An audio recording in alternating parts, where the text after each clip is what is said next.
All right. Hey guys, welcome back to twitch.tv/lpikachon. My name is Rodrigo. This is Smokey, the smoke detector. He's my sidekick. And we've been playing Pokemon Sword and Shield and trying to beat it using only poison type Pokemon. So it's been good times so far. We've beaten every gym member, or every gym member and every gym leader. Now we just have to make our way and now we just have to make our way to the Pokemon League, and we should be able to just win this outright, no problems. Harzer says, Petunia stream, let's go. Yeah, let's do it. Senja Double says, hey Smokey. Yeah, Smokey just renegotiated his contract since he's become such a popular character. So I'm happy to say that we have agreed to keep Smokey on for a while. What am I even supposed to be doing?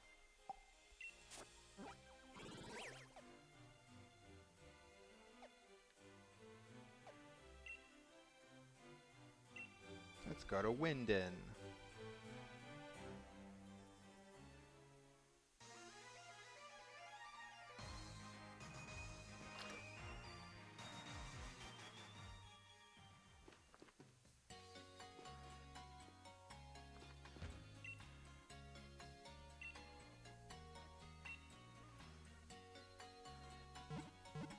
Most importantly, we came up with a decent outfit for her. Harzer says, cool to see that Smokey has gone more local to solve fire issues. One individual trying to manage all forests is so much pressure. Yep. Oh, you must be thinking of Smokey the Bear. No, this is Smokey the Smoke Detector. They're cousins because they have the same first name, and that's how that works. But they're not the same person. Largely because I don't want to get sued by like the Park Service. Okay. I think I'm just supposed to go. I think all of these houses have like. Maybe not all of them have people in them.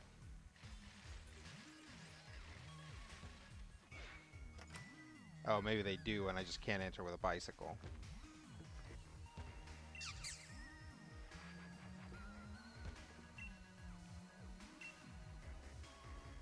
Champions matches, and it's well boring here on my own. Aww. Well, at least you have a mischievous fairy Pokemon to keep you company. Smokey does get that a lot. Yep. Anytime we go out, people think he's Smokey the Bear, but he's not.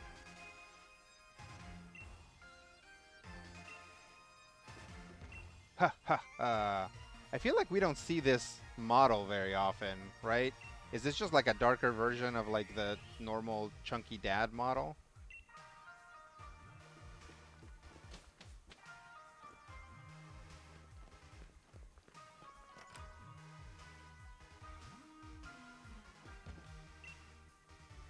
Truest evolution for Pokemon is, I believe, becoming part of a team of true friends as they live together with and grow close to humans. Well, that's nice. Some local Pokemon.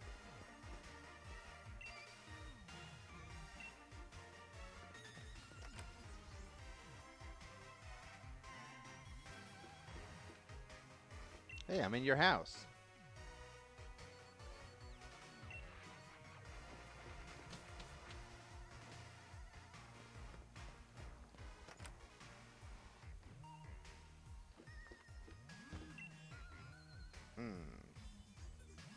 Seems I've run out of time to reread all the books I've got on my shelves. That's not good.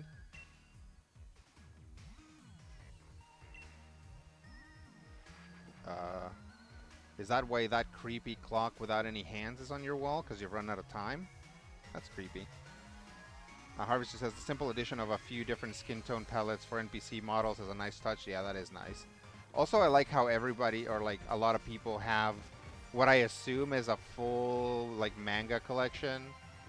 It's like, oh yeah, everybody in Pokemon World is reading. I don't know. It's not One Piece. I feel like One Piece would be bigger than that. but like, I don't know, Death Note or something. Fruits Basket.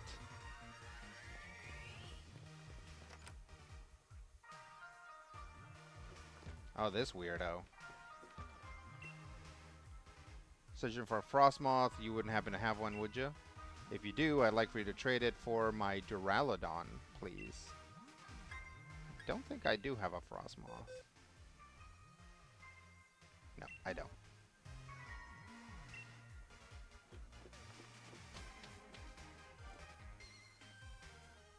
Harvester says, Pokemon protagonists walk around with a housing inspector badge, the only badge that really matters and can go anywhere that isn't locked with impunity. They appear to, yeah. That's the thing, right? It's like, people are like, oh, Pokemon is turn-based because the original Pokemon didn't have enough processing power or whatever. And I'm like, no, Pokemon is turn-based because it's an RPG, and it has always been an RPG.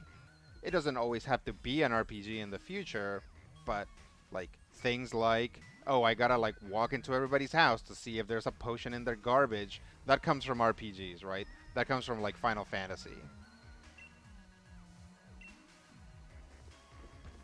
It's like we don't even question these things anymore. And it's like Pokemon lives very squarely and comfortably within that RPG framework. Jaxam says, what town is this? Been a hot minute, so I don't remember Sword and Shield too well. Is this the DLC? No, this is Winden. This is the basically the final place in the standard game.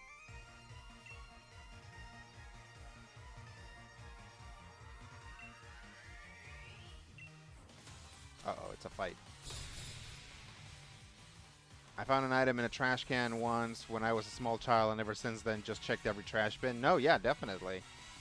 Harvester says, yep, red and green taught players to fish in garbage cans for loose items and to unlock gym doors.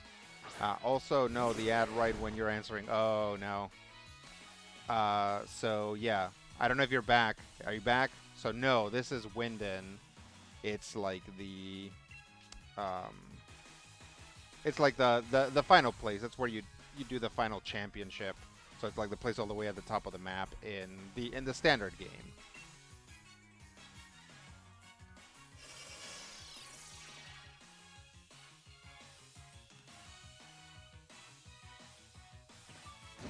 Kapow.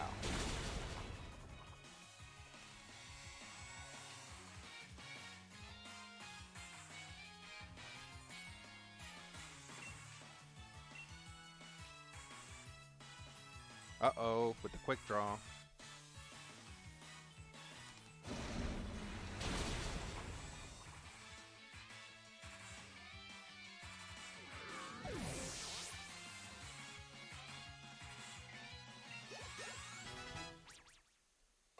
Little veggies. Wow, it's good to see little veggies putting on some levels. No. I don't think we need it. Harvester says, I know I or somebody made the Winden the Willows joke last stream, but I would earnestly enjoy seeing some of that written and illustrated.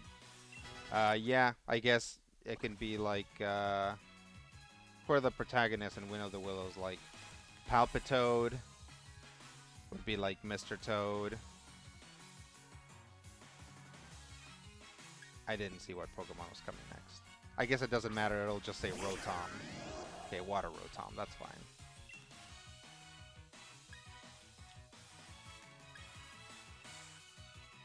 Let's just hit it with a Shell Sidearm again.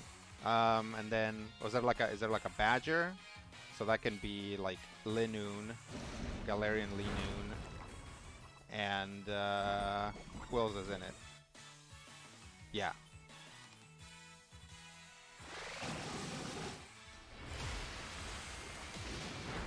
Yeah, I forget what all happens in the Wind and the Willows. It's been a while.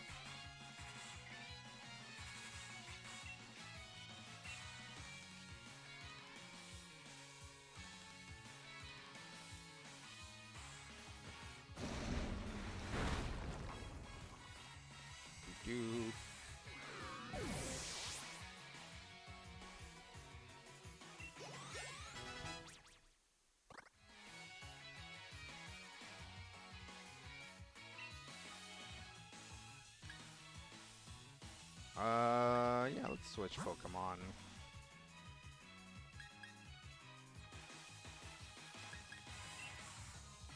Sargasm's too high a level.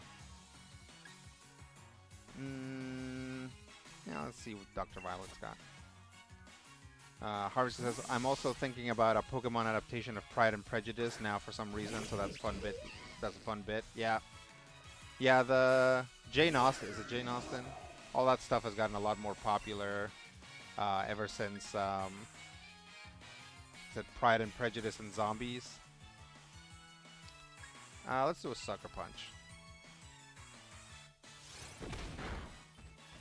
Rotom's not a ghost type anymore. I mean, it's when it's in its other forms, but still good. Still good to hit it with a Sucker Punch every once in a while. Just give it a good scare.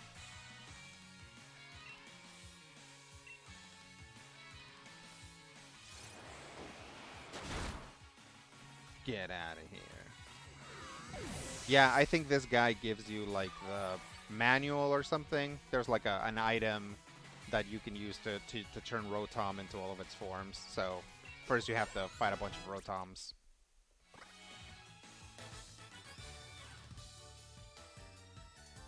But Rotom changes its type and moves when it changes its form.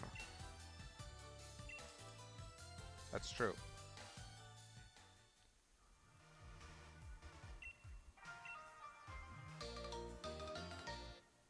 Yay! Now we can turn Rotom into a poison type. Just kidding, there's no poison type Rotom.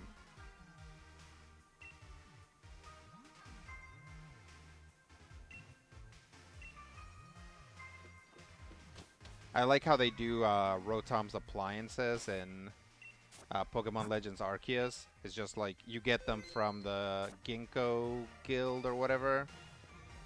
And it's like, oh hey, would you like to buy this weird mechanical pinwheel?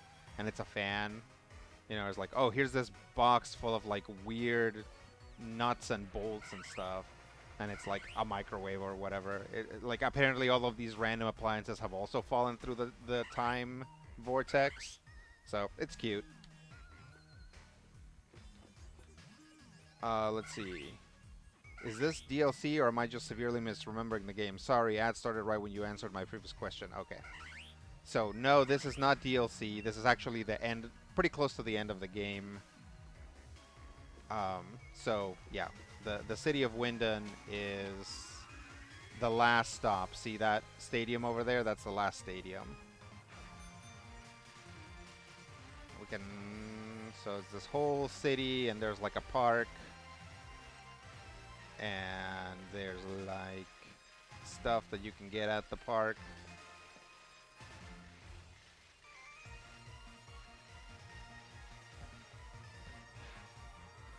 Where am I? Can I not pass through here? What the heck?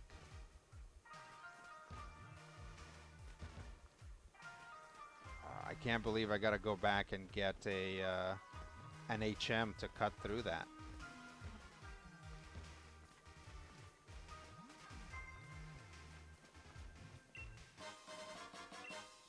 Ooh. A grassy seed.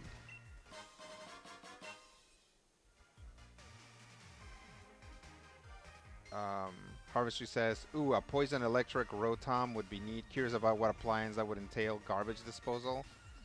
It would have to be, unless it was like... Not a lot of appliances that deliver poison. Definitely not electric appliances. Like, you know, there's like those bug cans that have like the thing and you can like fit different stuff underneath it, but that's not really electric.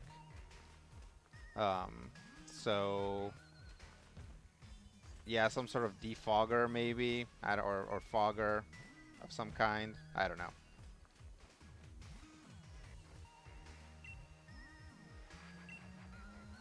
Yeah, thanks for telling me that now, kid. That would have been useful to know before. Oh, she's gone on a picnic. That's cute. Alright. Let's see what happens. Oh, I should probably save my game.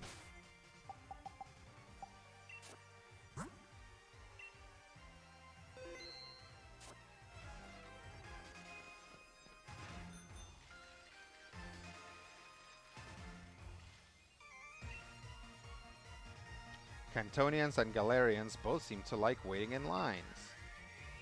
What? You're not even making any sense, dude.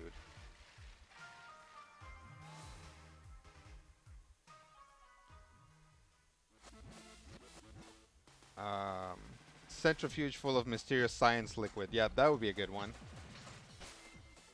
Uh, Jexem says, it'd be funny if it was also just some random piece of lab equipment. Like here, Rotom can go inside all of these household appliances, and also this extremely expensive piece of lab equipment. Yeah, the centrifuge, yeah.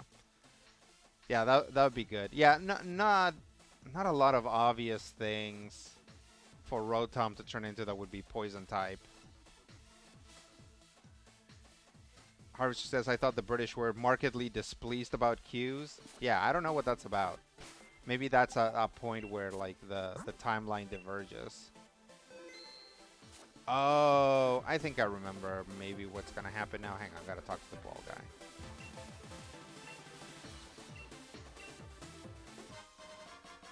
A dream ball?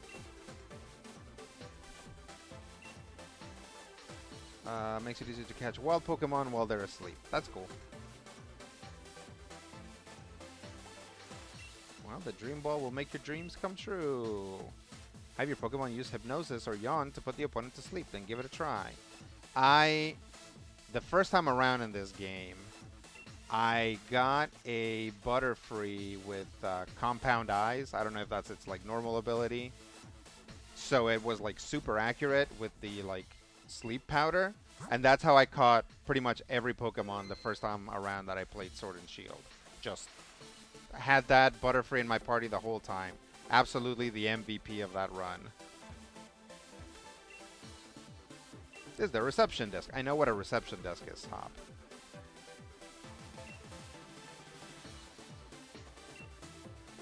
Alright, Hop, calm down. We've been watching over your performance in the gym challenge. This is just a formality, of course, but I'll need to check your gym badges, if you don't mind. I'm all sorted and ready to battle you on the biggest stage of them all. But it looks like Bede couldn't make it. Hard luck. Yeah, Bede got disqualified for being a butt. Let's see.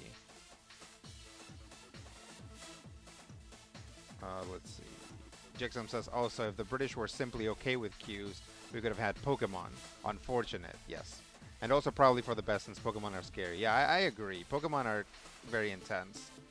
Harvester says, Pokemon World is so utopian that people, civilians, and trainers alike derive joy from waiting single file for things. Yep, that's how calm this world is. St. JW says, we love queues. We get annoyed with the rest of the world's inability to queue properly. Yeah.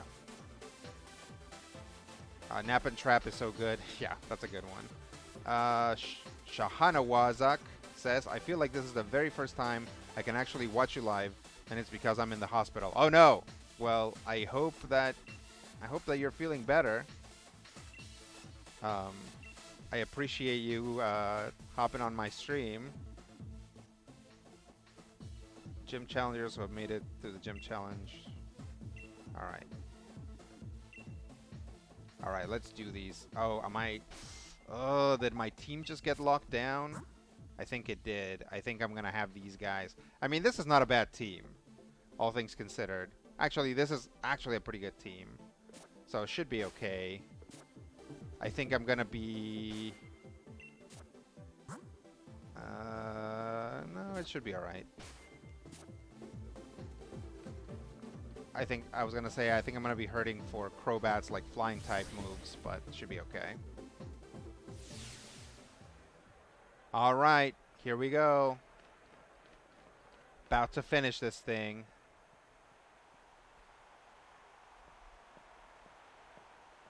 Uh-oh.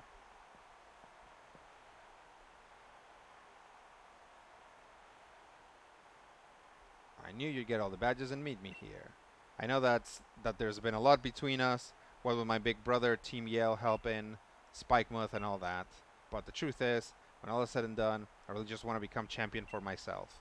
So don't take it personal when I kick your butt.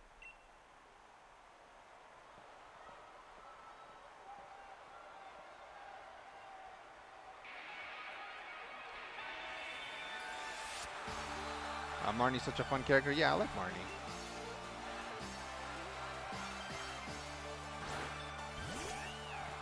Opening up with Liepard. And I'm opening up with a Psychic Pokemon, so probably not going to be great.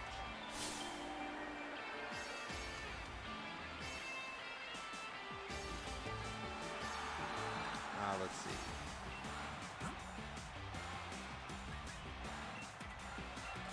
Let's get Ribitina in. Harvester says the NPCs get such good arcs in this game. It's a shame your character is a robot. Yeah, that's the problem with all of these games that have you know, changeable protagonists so that you can like put yourself into their shoes. But I guess they're good for streaming because we get to make up a personality for Petunia that, you know, she clearly doesn't have. Let's Revenge.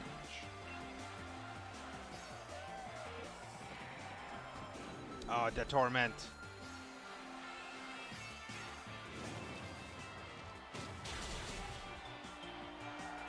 What does Torment do that prevents me from using the same move over and over?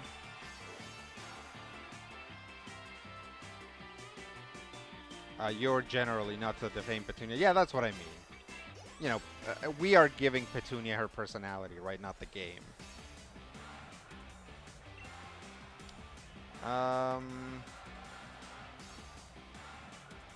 Yeah, if I'm gonna be locked out, I don't think I have anything that's good against electricity offhand. Let's switch to little veggies. Harvester says, I can appreciate letting you change up your appearance and name, though I like when role-playing games do that and have you play character with meaningful narrative input. Sure, yeah. Or when the choices you make, like, impact something, right? It's like, here, you know, not a big impact a lot of the time. Alright, let's get that Morpeko.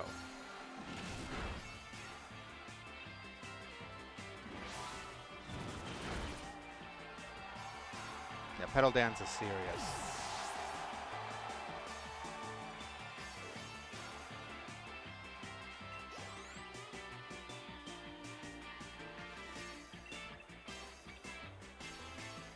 Scrafty. Yeah, let's switch back to Ribitina since we get the free switch. Go Ribitina.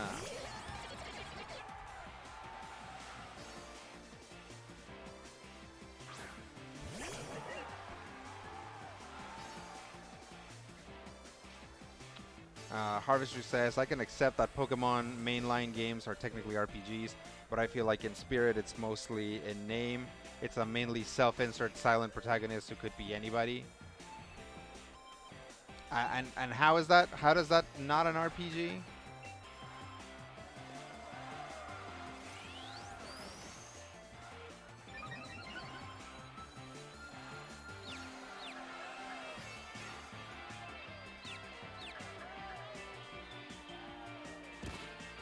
Boo.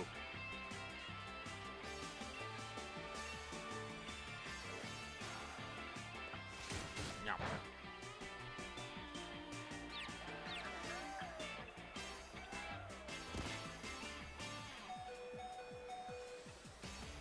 Alright, please do me a favor and punch yourself to death, Ribitina.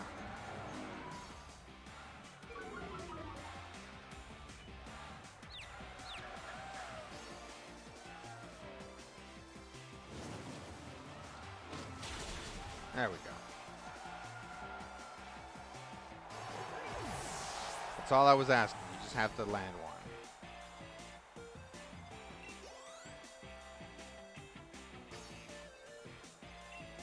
Toxicroak. Yeah, switch Pokemon.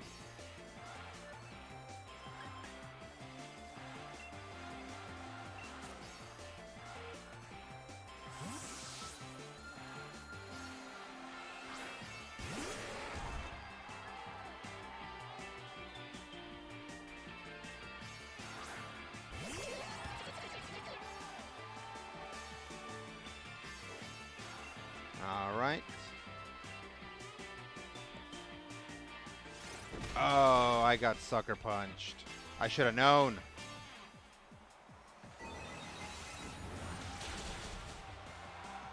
Bam.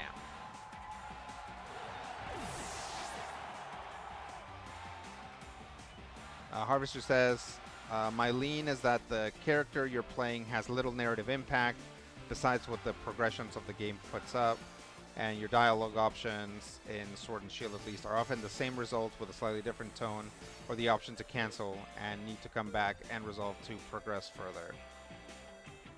Okay.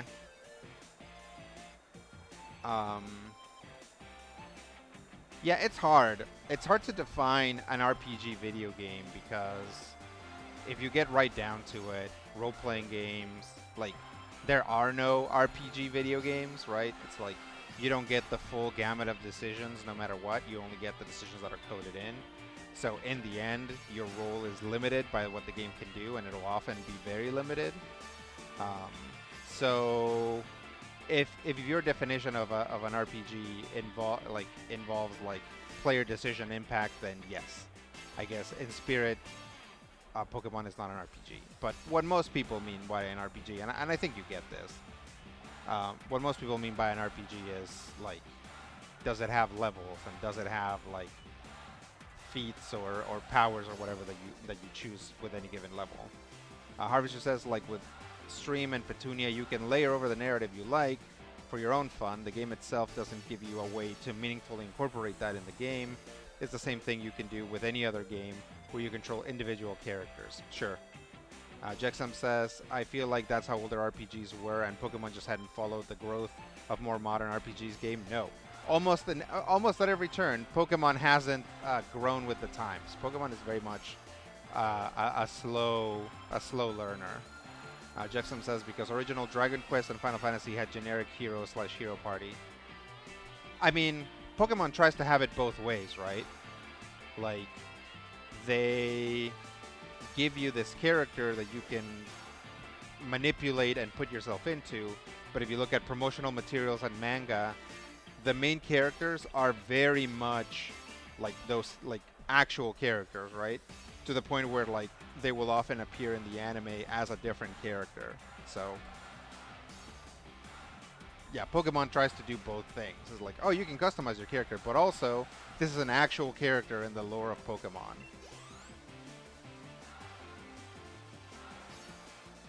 Grimmsnarl. How many Pokemon do these people have? Fairy Dark. Let's try that.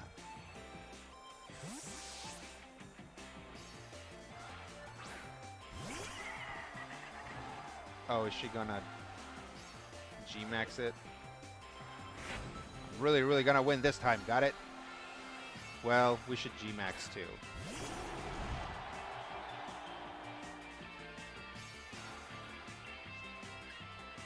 Yeah.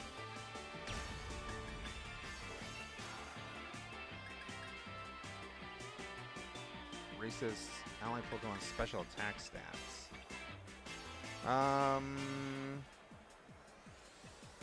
Yeah, maybe we can spare a max ooze.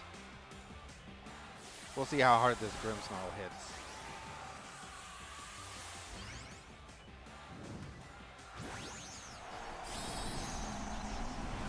Wah, wah, wah. Wah ha ha ha ha.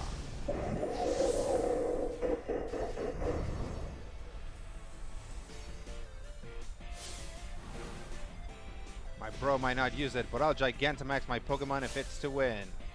Again, don't see what the reluctance is. I mean, I can see what it would be after this.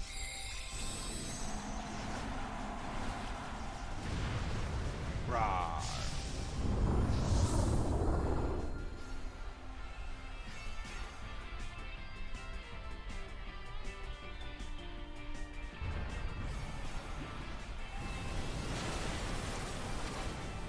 Oh yeah, fairy type. I forgot about that. I was so worried about it being a dark type that I forgot about it also being a fairy type. Don't snooze me. Don't snooze me, bro.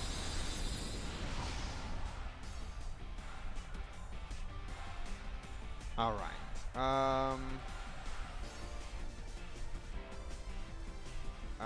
Haruju says, it definitely has the level up mechanics and combat turn-based here, but that's not necessarily broadly. You can assemble a team like you do in Final Fantasy games, for example. They just are creatures and very few of them have input, unless it's legendary slash mythic, etc. You're forced to use for certain scenes. I will say that it's a weak hill for me to die on. Ultimately, it doesn't have much impact. Mostly platform for nerd fights, TM. Yeah. No, no, no. I get it. It's fine. We all define things differently. It makes sense. Full restore. Well, my special attack went up, so...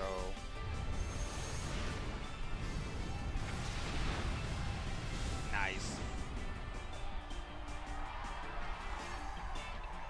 Yeah, yeah, yeah. It's, I guess, yeah, it does act like Snore. Yeah, a lot of the G-Max signature attacks are actually less good than their counterparts. We did it!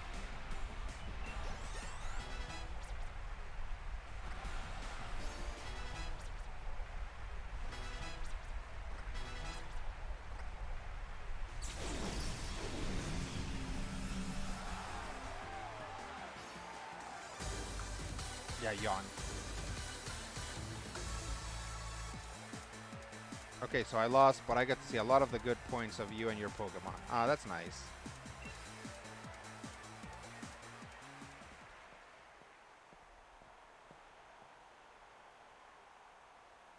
Everyone in the stadium was watching us during all that. I heard them cheering for me and my Pokemon. It was nice. I may have lost, but at least we drove the audience wild. Guess that's not so bad. Think I'll join my brother in the stands and we'll watch from the sidelines to see who ends up challenging the champion. Just so you know, I still haven't decided if I'm gonna cheer for you. See ya! That's okay, Marnie. You can get away with that. Petunia!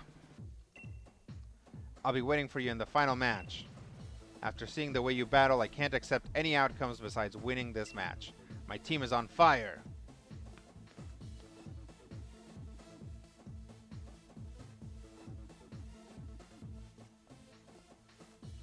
Pardon me. I know you didn't get a long break, but the match before yours ended more quickly than expected. Challenger Hop won quite handily, so as soon as you're ready, we'd like you back on the pitch. Alright, let's see. Can I switch? I guess I can switch out Pokemon. Is there somebody better for this team? Do I have any, like... This team's pretty good, honestly. Like, having a dragon type really covers a lot of bases. It's like my other... What is this guy doing here? Get out of here on Pheasant. You're not a poison type. Like, again, having a fairy type would also give me a huge coverage, but I didn't teach this guy any fairy type moves, so it's not actually that helpful. Have it, like, ground type is so good. It's, like, so good against so many things. But I don't know if there's, like, somebody that clearly can get taken out and replaced with a ground type. Also, Root is kind of under-leveled. I'll just go with this team. Let me just make sure everybody has something they're holding.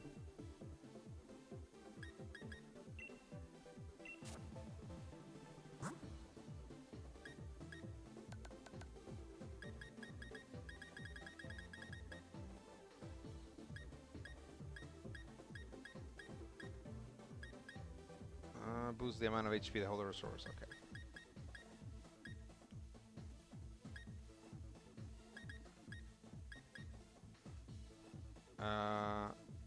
If the holder moves after its target moves, its accuracy will be boosted. Yeah, not a lot of particularly good items left. Let's just give it a berry.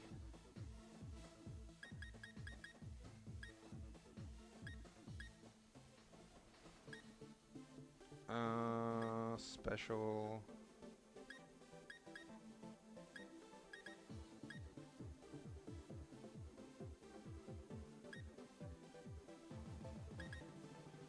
Choppleberry.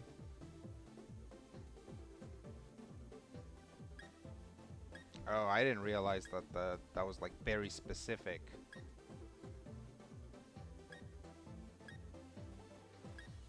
Okay, let's just do an orange berry.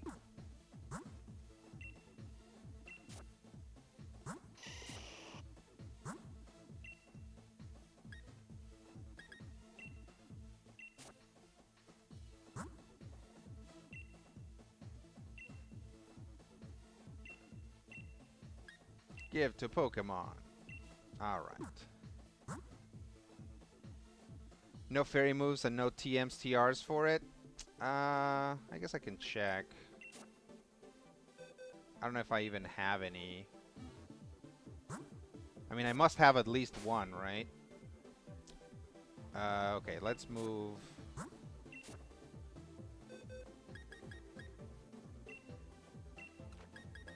Let's try this. And let's see if I have any records.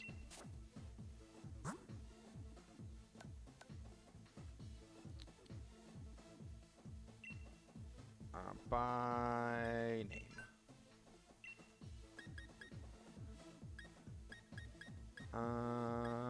Charm. Charm doesn't do any damage. Draining Kiss. Nope. Hex, high horsepower, ice beam, blah blah blah, low kick, pin, missile, psychic fangs, retaliate.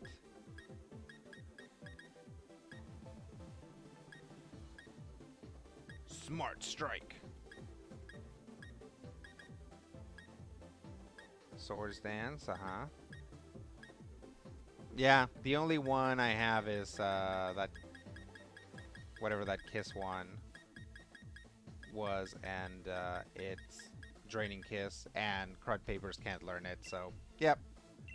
We'll just we'll have to do without the fairy type stuff for now. I just, it's one of those things where I'm like looking at the team and I'm like, there's obviously a type that's going to be very strong against the majority of these guys, but I can't think of what it is, right? It's like ground is one of the strongest types, but that's covered by little veggies and sargassum. Steel is covered by peppers. Fire is covered by sargassum. Water is covered by little veggies, and sargassum technically because it's just strong against it. Fairy, oh, they're all poison types, so that covers it. So yeah, I don't know.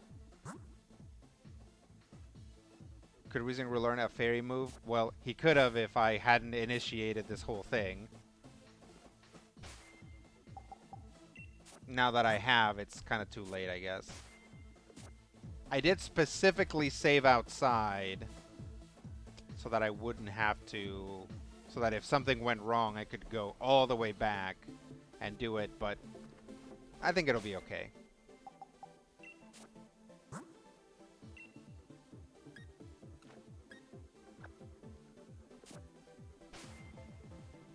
Oh, here I am saying, like, I'm not gonna swap it after all, and then I ended up swapping it anyway. Who did I take back?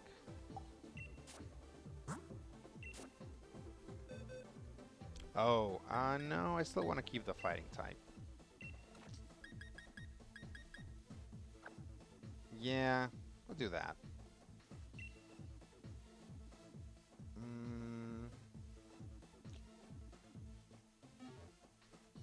Yep, let's just try it this way.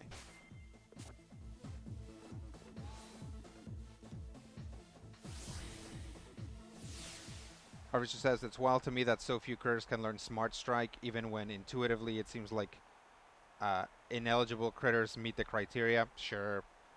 I mean, there's a lot of, like, strange things, like, I don't know. I think, like, Ghastly can learn some punch moves, even though it doesn't have any hands. And then some Pokemon, like, should absolutely be able to learn certain moves, but they don't. I just had this sort of flashback, Remember back when we were still in Postwick? When we got our Pokemon from Lee that day, I never would have dreamed that I'd end up standing here, facing you of all people. You wouldn't? I feel like you declared me your rival right away. I would expect that you would have. But it's time I finish what I started that day. Got it? The one who become champion is me.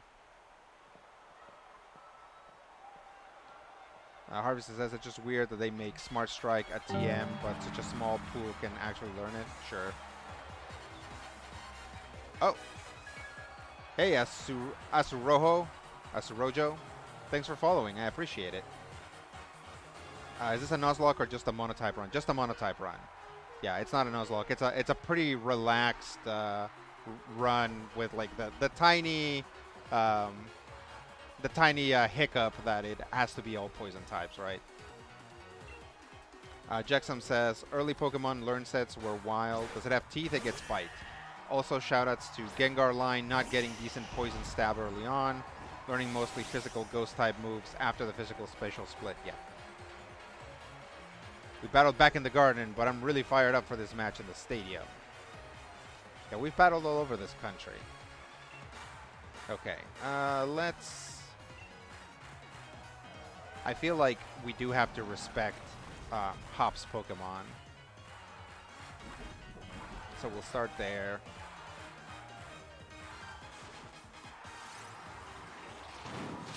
Yeah, it having Zen Headbutt is not good.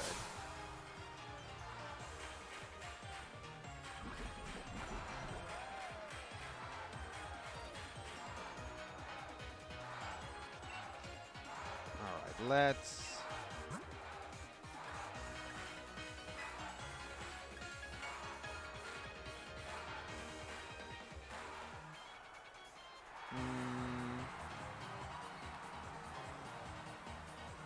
Yeah, I'm gonna try and hit it with a Venoshock.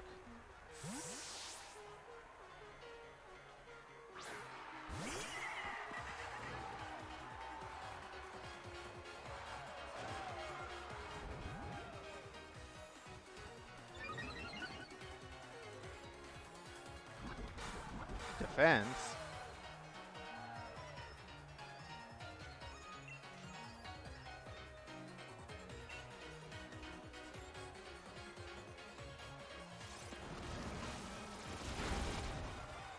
Get out of here.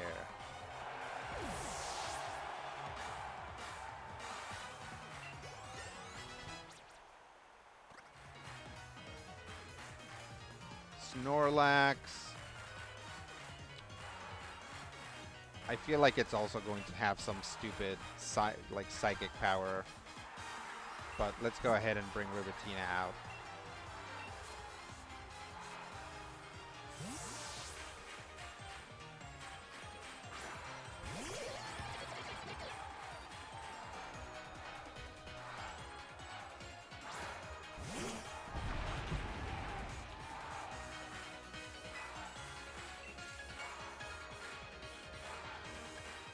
Let's open with a Sucker Punch.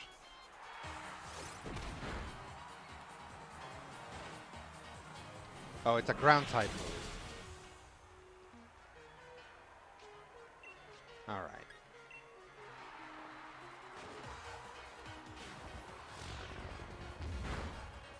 Oof. Revenge, go! I knew you'd be aiming for a super effective hit. I knew you would do that. That's why I walked right into it. Okay, let's see. Ghastly and Sucker Punch makes sense for the spirit of it, that the translation is more figurative than literal punch. That makes sense. Harvester says, true. Ghastly line is done dirty as poison types, with it largely being a liability much of the time. Yeah. I mean, I'm old, right? I played Pokemon Red when it came out in the US, and the fact that all the ghost types are poison types and all the rock types are also ground types forever skewed my brain into like conflating all of their properties. It also doesn't help that some of those types have significantly have changed somewhat significantly over the years, right? So that's a big part of why I'm doing the poison run is because I can never remember what poison's deal is. So I was like, well, surely by the end of this run I'll have a pretty good idea, and I do have a pretty good idea, but still every once in a while I'm like, like there'll be like a fighting type, and then it'll hit one of my guys with like a huge move, and I'm like, oh no, and I'm like, oh wait, poison resist fighting? What? Just always learning, I guess. Let's see. Harvester says he acts like that's not what most player characters do all the time. Yeah, Hop, come on. Um, Jexum says, yep, plus now that Gengar has Cursed Body instead of Levitate, the already frail Nugget is weak to ground moves. Yeah, definitely. Harvester says, Gengar having Levitate was kind of whack though, to be honest. As fast and hard-hitting as it was, immunity to ground moves was wild. Yeah, Levitate is one of those abilities. Anything that gives you an immunity is huge. It's just like absolutely huge. Like, I think the only reason why Levitate continues to be okay is actually because ground type has so many things that it's super effective against, right?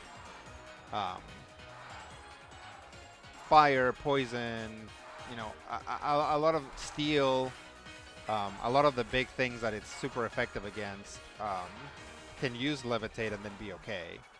So, I don't know. Levitate is a very strong ability, but I think it's kind of still balanced. Again, because the types themselves are in balance, right? Let's see. Harvester says, right, like how the anime and first game made people think rock types were immune to electric. Yeah, exactly. That's exactly right. I used to think that.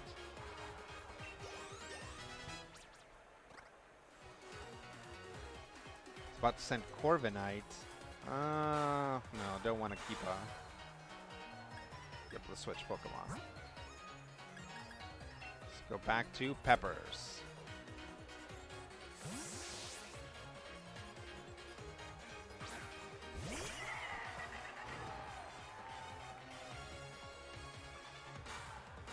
Yeah, I like how some of the Pokemon emulators don't or give you the option to not get that free switch out. Right, it's like that does make the game a little tiny bit harder. So the fact that you get a free switch out in the regular mode, and like the story mode just makes this so much easier, right? If you already know what the Pokemon do and what they are, like it's actually a huge boon. It's basically a free action.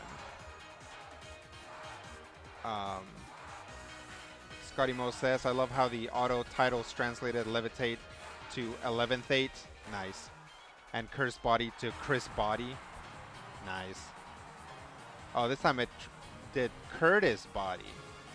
Yeah, these things don't pick me up very well, and I don't know if it's because I like mumble or just because, like, I don't know. It's just like the way that I pronounce things.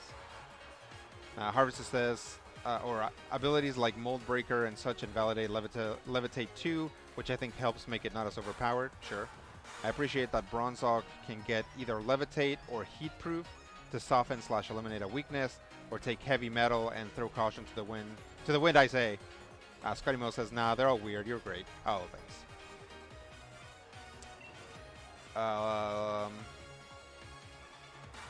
Yeah, let's Incinerate.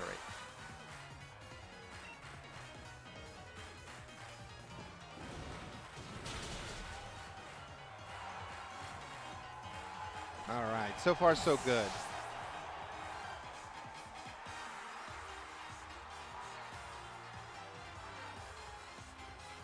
Harvester says, I think that it's difficult for the software to keep up.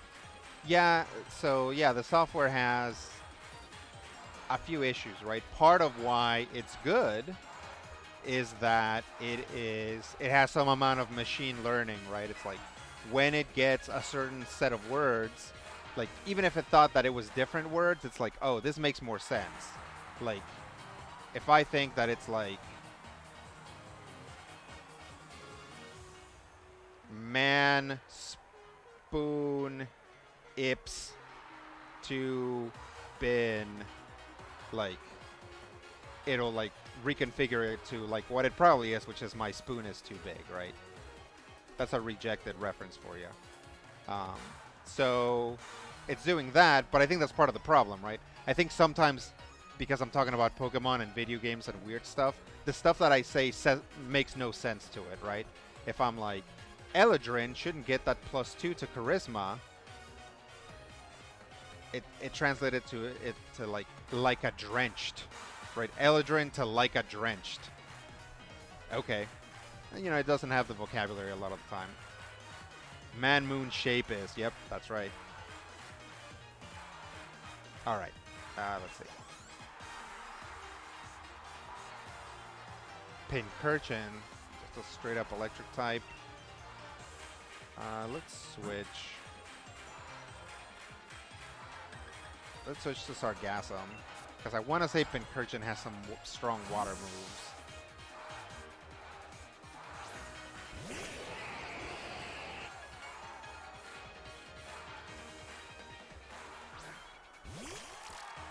And now that Sargassum isn't a water type anymore, it's not at risk from those electric moves.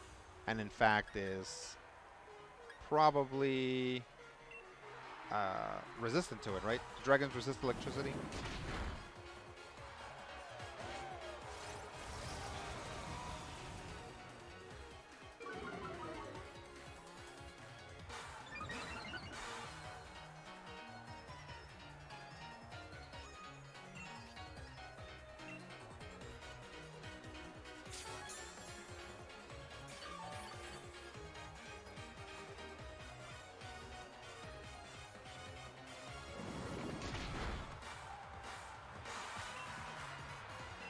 Hop, stop giving medicine to your Pokemon. That's cheating.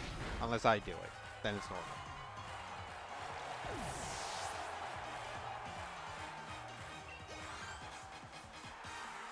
Let me get some water.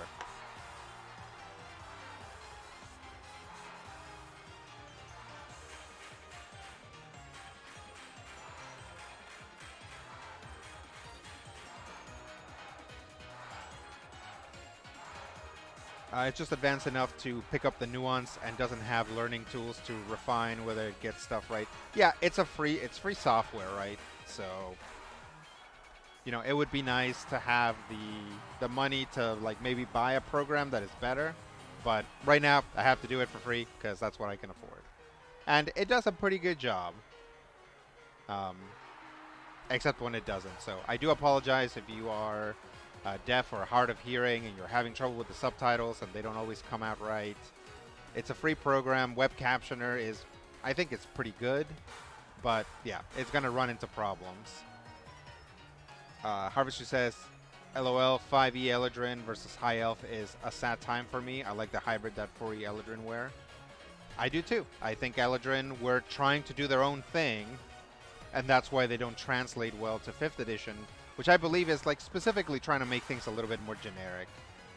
4th edition made a lot of big decisions to keep things from being generic, and sometimes they worked, sometimes they didn't. Eladrin in 4th edition sort of homebrew games and in certain settings worked just fine, and in certain settings they had to be written in because they kind of didn't exist before, so yeah. Pokemon Trainer Hop is about to send out Cinderace. No, let's keep this. Think you got me back into a corner? No way! This will just make my victory all the better.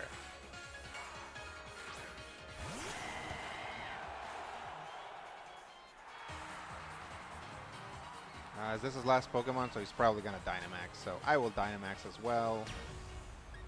And hit it with a Water Pulse. Yeah. Release all the thoughts poured into my Wishing Star. Time for Dynamax.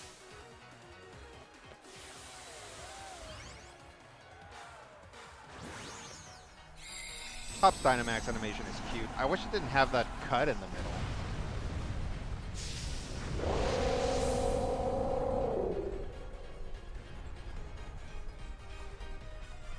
I hate the way Cinderace looks. I'm sure we've talked about it before, but Cinderace is officially my least favorite Pokemon based on looks at least.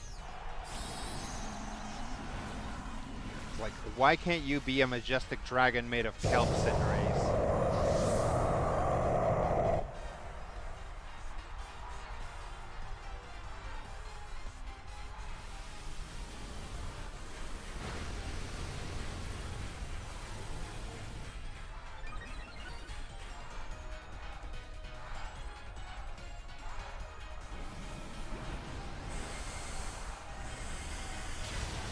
Krapow.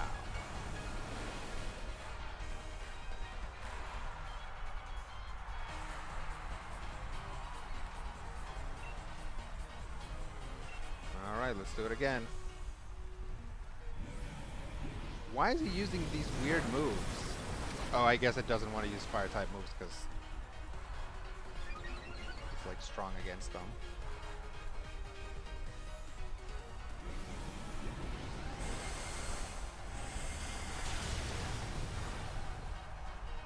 Poor Cinderace.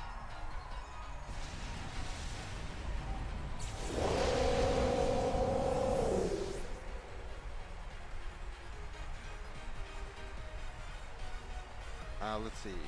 Harvester says fifth edition Mercurial season effective Eladrin are an interesting choice, but I think I would have preferred that being a separate Fey player option for Heritage.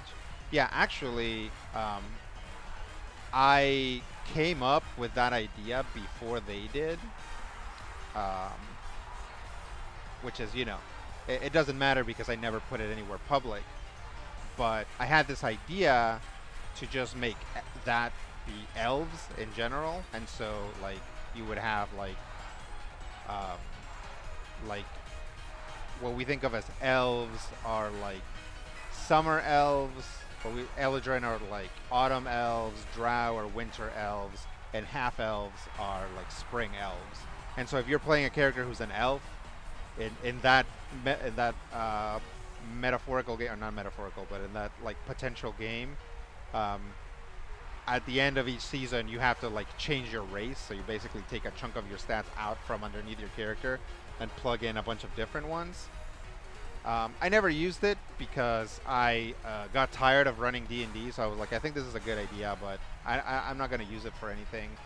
And then, of course, then they came out with sort of like seasonal Eladrin, and I was like, well, now nobody's going to believe me that I came up with this first, but I'm still going to say it. Let's see. Harvester says, like, the Wild End of 4E had some of that seasonal impact aspect. Sure. That could be cool. Overarching setting piece. Yeah. Yeah. I thought it was good. And it's like, this is why dealing with elves is difficult, because you have to, like, time it. Not that, like, all elves turn evil when they turn into drow. Um, but yeah, so actually, um, let's talk about this for a second.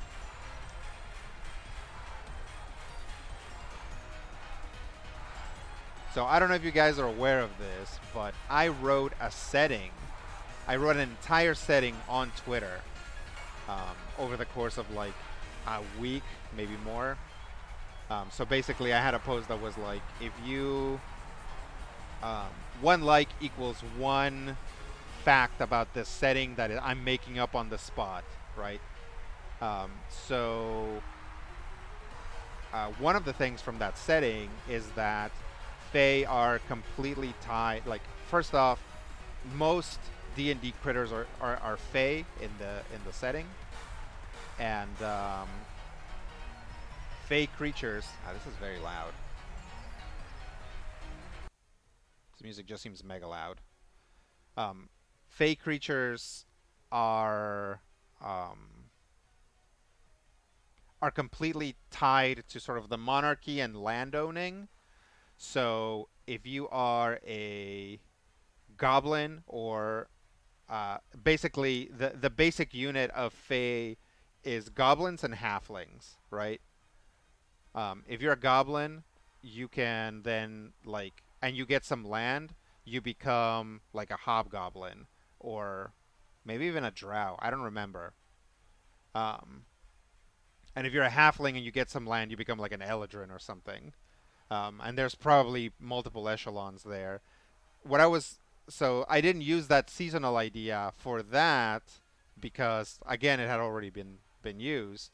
But I think like the fact that like Fae are so tied up with like feudalism that like literally they just turn into a different thing.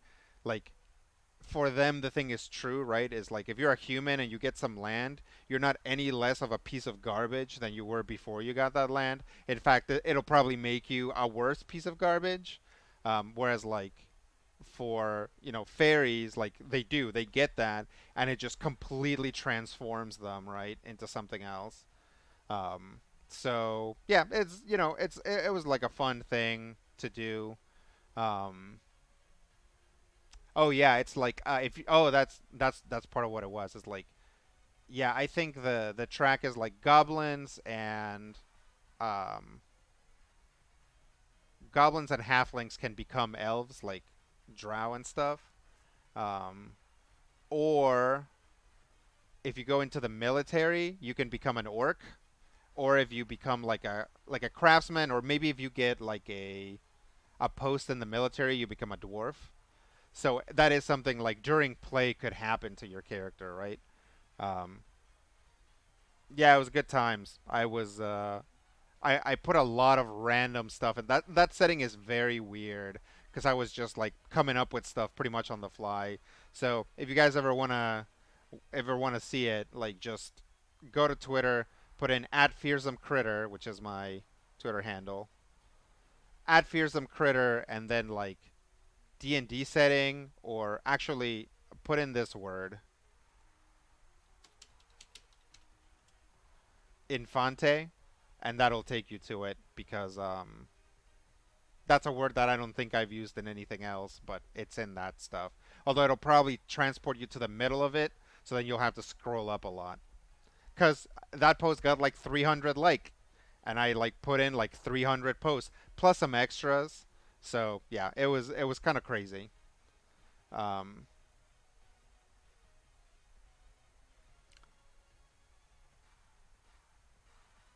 let's see. Hell yeah, talk up your concepts on world building. Yes, absolutely. Extrapolating that and having that drought persist because they went underground and don't feel discernible changes in season could be an interesting explanation for that bit of established canon or lore. Yeah, totally.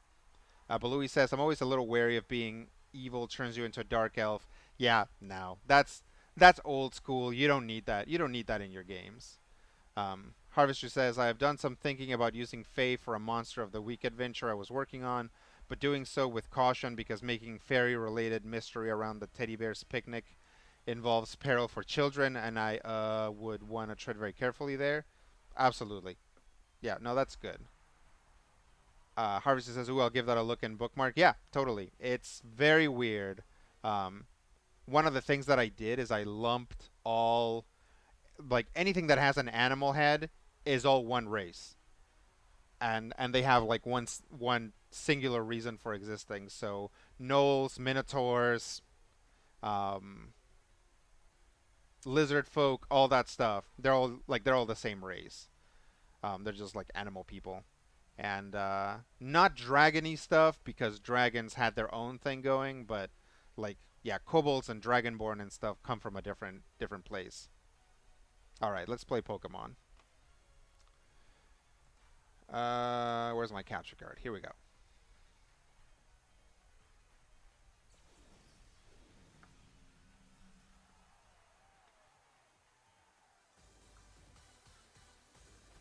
Oh, Hop.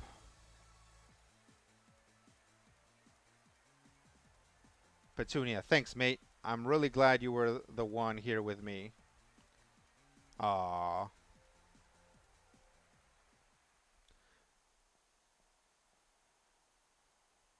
Sakarat says, didn't that setting have robot druids? Yes, it did. In fact, everything in that setting was actually created by robots, by like kind of like these machine intelligences, and so that's like the big reason for the setting, right? And it's kind of not terribly important to what's happening now. Um, but one of the first things they did is like create these like humanoid things that are basically warforged to help like maintain things. So yeah, basically a warforged druid is something you can play and be tied directly to the setting. But like in this setting, because everything was made by robots and basically they like worked out how to make things organic or how to make organic creatures. Um, Basically Warforged are a prototype for humans. Like Warforged was these machine gods working out the kinks on like how to make a human, and they're like basically a prototype. So yeah, like I said, a very weird setting. Basically, the idea was to go in and be like, what are all these assumptions that we have about D&D? What are all these things that we always see D&D do? Let's do something else. Let's do something different. Um, the the instigating thing for the setting is that basically heaven and hell make a pact and create a city to sort of enforce that pact. And the reason why they make a pact is because things that happen in the natural world in the prime material plane affect heaven and hell. So this is a way for them to try to gain control of that. Like heaven is not good guys, hell is not necessarily all bad guys. Like they're both just incredibly self-interested in winning this war. So then what happens is they create the city, and one day like a new chunk of the city appears, and this like Fey noble, like very powerful Fey noble, is like, great, I want in on this, and basically like wiggles his way into the pact. So there's essentially like a huge chunk of like the city that is like sort of heaven aspected, a huge chunk of the city that is hell aspected, and a huge chunk of the city that is like fey aspected. And there are, good and bad places and scary and fun places in both. It just manifests differently, right? It's like um something where like people go and hang out and broker deals in heaven is like a very ritzy like yacht club type thing. In hell, it's like a seedy bar. Uh, and in like fairyland, it's like a hookah bar or something, right? It's like you can basically play with any of that stuff. So yeah, that's kind of where like it's a weird setting. It's a weird setting on purpose, and I had a lot of fun coming up with it, but my friends were like, "Is this a cry for help? Why are you doing this?" But it's also one of my most popular tweets, so that was cool. It's now incredibly difficult to navigate.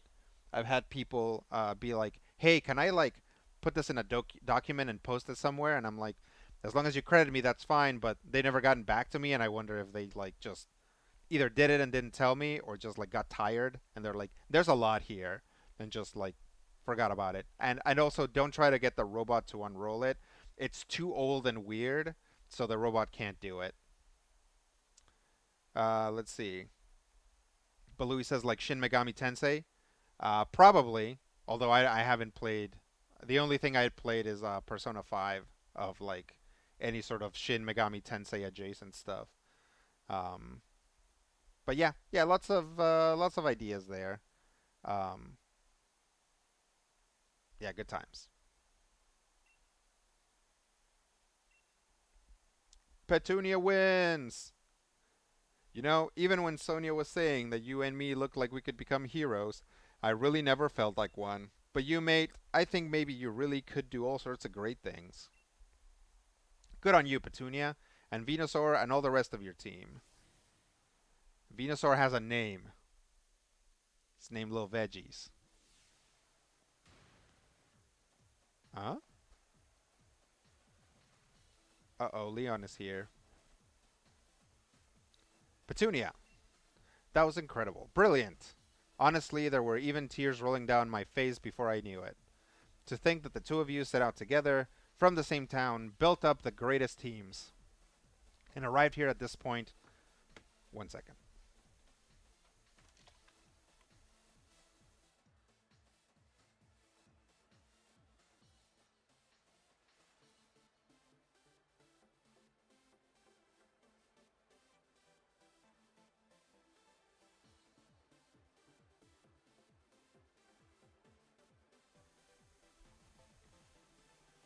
SMT games always have you fighting God in the end. Oh, okay. So yeah, I got to the end of Persona 5 and that's what happened, so I guess that makes sense. Harvester says, "Go Petunia, go! Get dunked on Hop! Get dunked on Hop!" Hop is just Hope running on E. Oh, that's a good one. Did you come up with that one? Um, Built up the greatest teams and arrived here at this point to throw everything you had at one another. That burning desire to win, those moves filled with undefeatable passion. It was battling at its very purest in every possible way. Even though there were some trainers who weren't sure whether you were fit to be endorsed for the gym challenge at first. Oh, that was you, Lee. Well, then all the more reason. Yeah, Lee doesn't Leon doesn't know what he's doing. He's a kid. He's like 20, and he's like, "Oh, I'm the greatest champion. I got like really good ideas. Okay." It's like, no, no, you are also a dumb kid. My team members and I will give everything that we've got in us to defeat our challenger. And the challenger standing before us might as well end up being you, Petunia. In fact, that's precisely what I'm hoping for. That's right, Petunia. The real challenge is what's coming next. And I'm completely exhausted. I just want to head back to the hotel and rest. Best to refill your energy stores first. Why don't we go get some dinner together? I wouldn't say no, but you never care at all what food tastes like, Lee. A night like this deserves more than rubbish takeaway, so at least pick something good. We're all gonna go get dinner.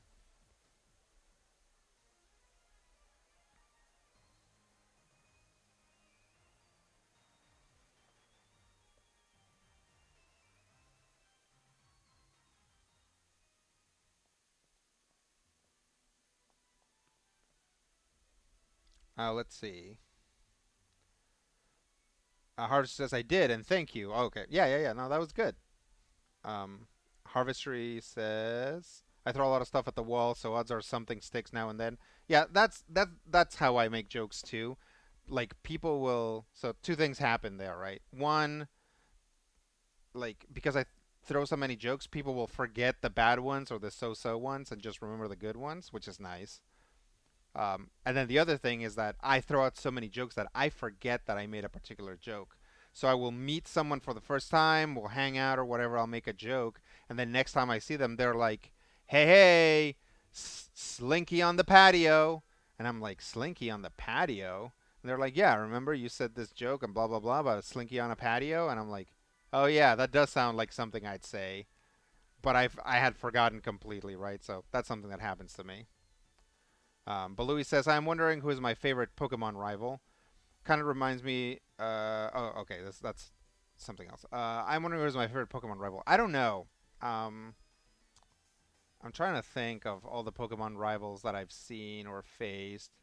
I mean, I do like Hop. Like it sucks that Hop just gets his little dreams crushed. But I think he's a decent rival. Who's the rival in? Oh, Sun and Moon is How.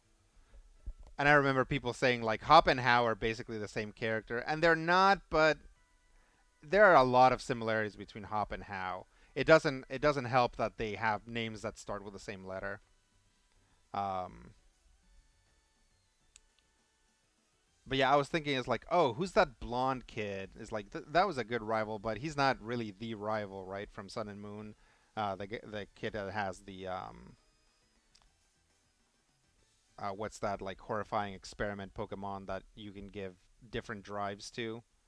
Um, it's like I was thinking like, oh, that guy's a good rival, but he's really not. He shows up like after halfway through the game or whatever, so I don't know that he counts as a rival.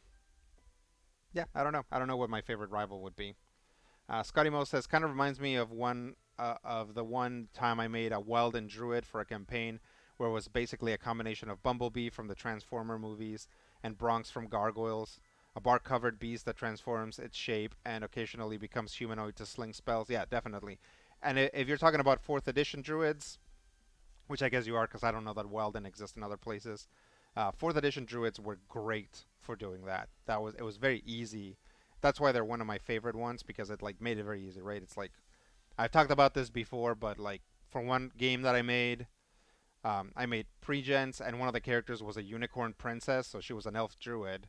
But in fourth edition, druids can just stay in animal form, and there's nothing saying that the animal form can't talk. So I was like, yeah, you're a unicorn that sometimes turns into like an elven maiden if you need to, and it's like, and it works perfectly well, right? Harvester says, "Yay dinner, boo disparaging takeaway." That sounds rad, Scotty. Oh yeah, that is good. Um, Harvester says, "Oh, yeah, as a bad joke aficionado, I can appreciate the game. Yeah, that's how you get good jokes. Is you like toss out some bad ones, feel out the room, and then you can make a better decision. Harvester says also a lot of my humor sprints into my mind like intrusive thoughts, and it's usually amusing to me first and foremost. And at that point, I'm just sharing. Sure, yeah, that makes sense. Oh, Gladion, yeah, okay, that's it, I think, or STH is like, yeah, it's called like something. Um, Baloo says like, would Brianna be considered a rival? I don't know. The thing is like Pokemon has a lot like because Pokemon games are all so similar to each other. There's a lot of these implied structures, right? One second.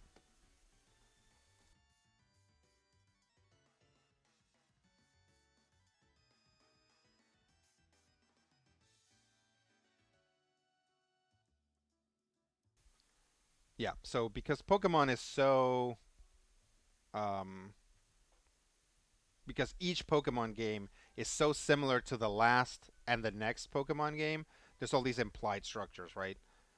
Starters, arrival, um, numbered routes, everything that you think about Pokemon as sort of being generally applicable is an implied structure.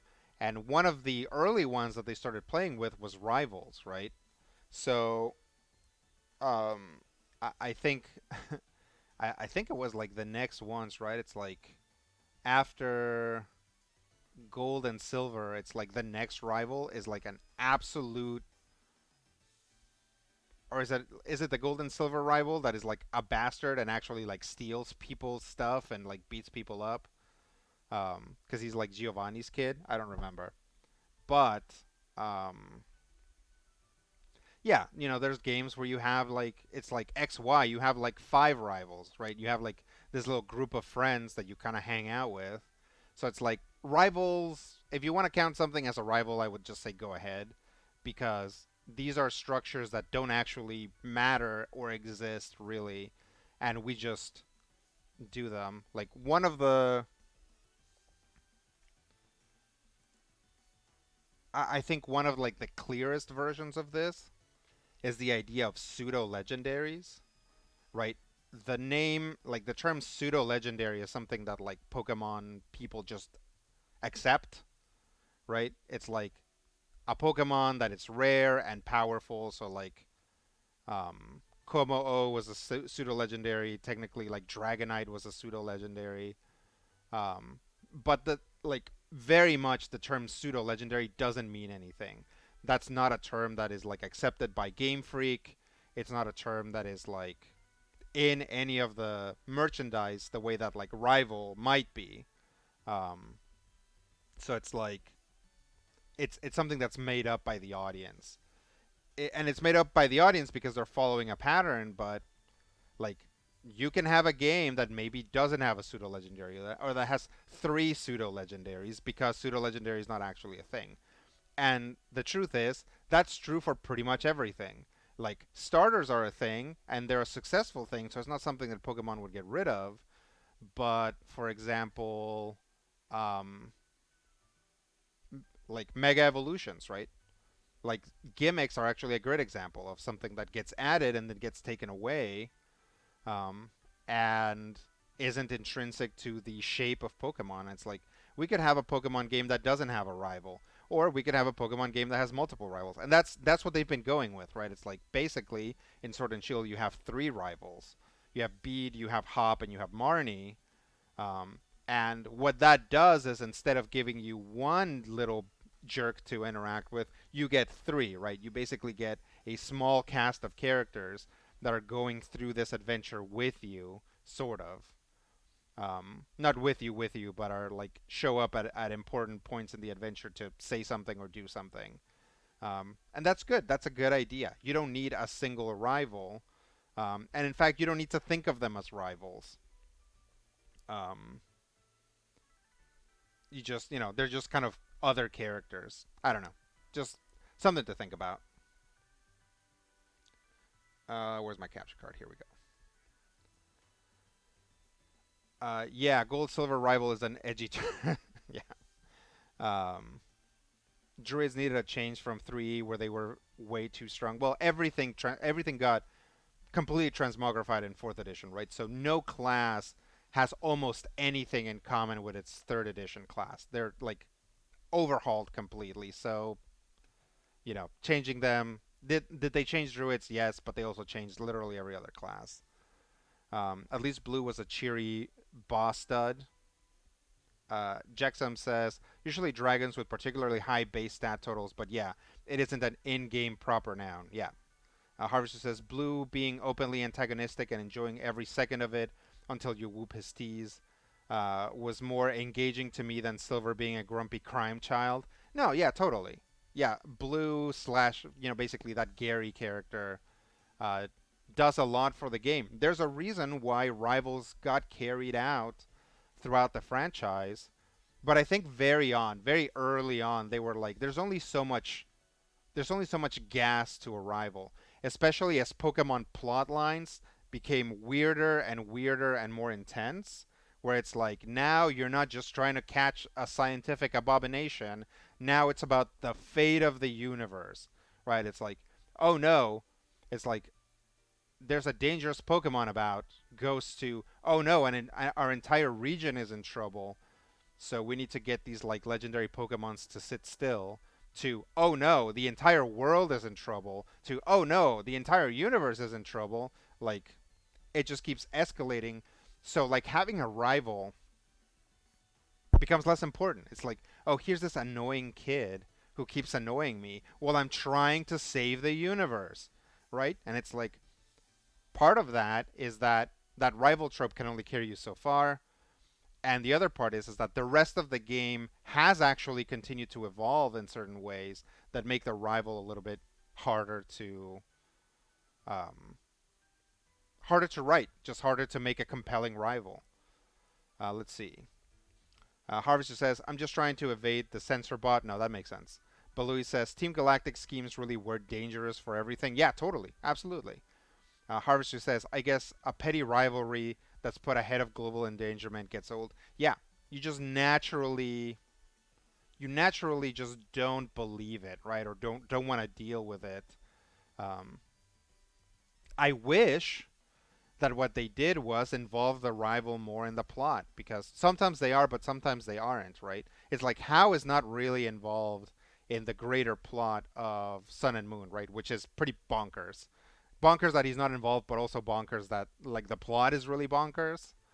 Um, so it's like, yeah, if How had some sort of tie to that, and that's why, what's her name with the hat? Is it Lily? Like Lily would have made a stronger rival than How because she could be someone that stood against you, and then when like her mom turns into a space monster, you could have like she could have then joined you, right? It's like there's like nothing as satisfying as two rivals having to team up against the same thing, right? It's like that in media is something that like makes people's like heart flutter. It's like it's fun, it's a great trope. And Pokemon almost never does it, even though they always have a rival. It works very hard to remove the rival from the story. Hop is very useful in this story. It's like this is an aspect where they did it. Unfortunately, it comes after an entire game where your character is explicitly not involved in the plot. So it's like they did this one thing right, but they still got it wrong. What are you gonna do? Jexum says, yes, I love that. Harvester says, Lily having real personal stakes that conflicted with your goals for a while could have been awesome. Yeah, I mean, and it wouldn't have to have been Lily as we know her, right? She's a pretty shy girl. And you know what? Lily was a good character. Like, she was an enjoyable character. Again, one of those characters that make the game memorable because your character's a blank slate. So it's like, oh, here's a character that has relationships with characters in the plot, like pre-existing relationships, and also stakes, right? Like not just like, oh, my little cloud of nonsense is important to the plot, but but also personal stakes, right? My mom's involved, my brother's involved.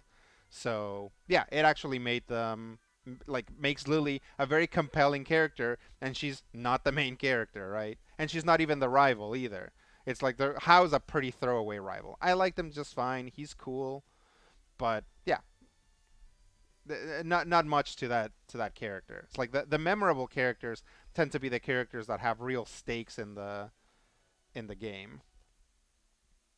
Harvey says, I guess her brother kind of does that though. He's played very antagonistic rather than how Marnie is in this game. Yeah, and that's what got this conversation started because I was like, I have this, it's like who's your favorite rival, and I have this image in my head of this blonde kid with a wacky haircut, and I'm like, who was that? And then I arrived at it, and I'm like, oh, it's this character who's not even really the rival, but he's like the most interesting antagonist in that game. Well, no, that's not true. That game actually has a plethora of interesting antagonists because it has Guzma, and it has that kid who somebody literally just told me his name and I just forgot it. And then it has like Lily's mom.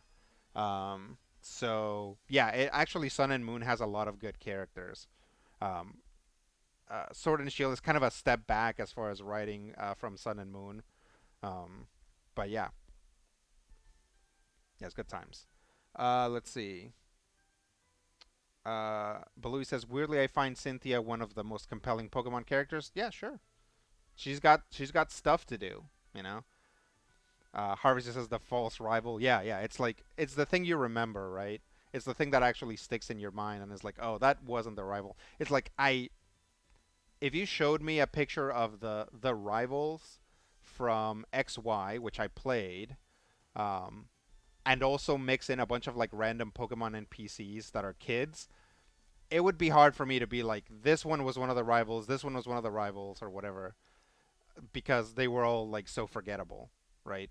None of them had any real stakes in the plot. They all had personalities that you could suss out from like short conversations with them, but a lot of the time it's just like, it doesn't matter. Harvester says Lusamine has a very clear flag as antagonist early on, and still she's compelling and cool. Yeah, I mean when you look at like main antagonists too, it's like those guys tend to have like cool haircuts or like wear weird capes and stuff, and it's like okay, this is like a visually interesting character that is going to be important, right? And that's important for rivals too. But a lot of time they don't get it because they have to look like normal kids, right? They have to look like, oh, this kid reasonably could be someone who lives here. Like Marnie probably has the coolest haircut for a rival um, in a while. Actually, like Marley and Bede are pretty good antagonists and pretty good rivals because they look strikingly, right? Bede's very pink. He's got like that puffy pink hair. He stands out. Same thing with Marnie. Marnie's like this cute pink and black punk girl. So it's like they're just like very striking. They're striking enough designs that you remember them. Let's see. Balui says Team Rocket and Galactic being the most fashionable characters in the game. Absolutely.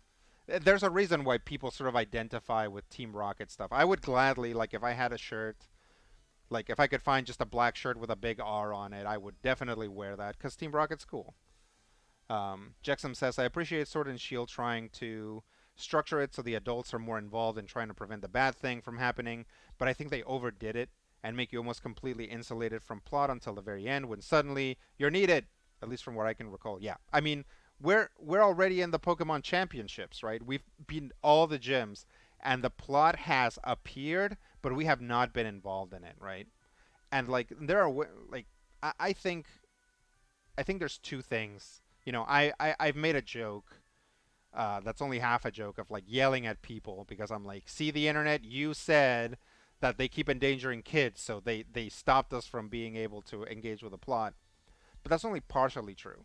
I think the other reason why uh, the Sword and Shield protagonist isn't involved in the plot is because the game is undercooked because they didn't like the game's kind of weirdly unfinished. Like they should have gone back and put in more adventures that happen with Dynamaxing, but Dynamaxing like barely works, right?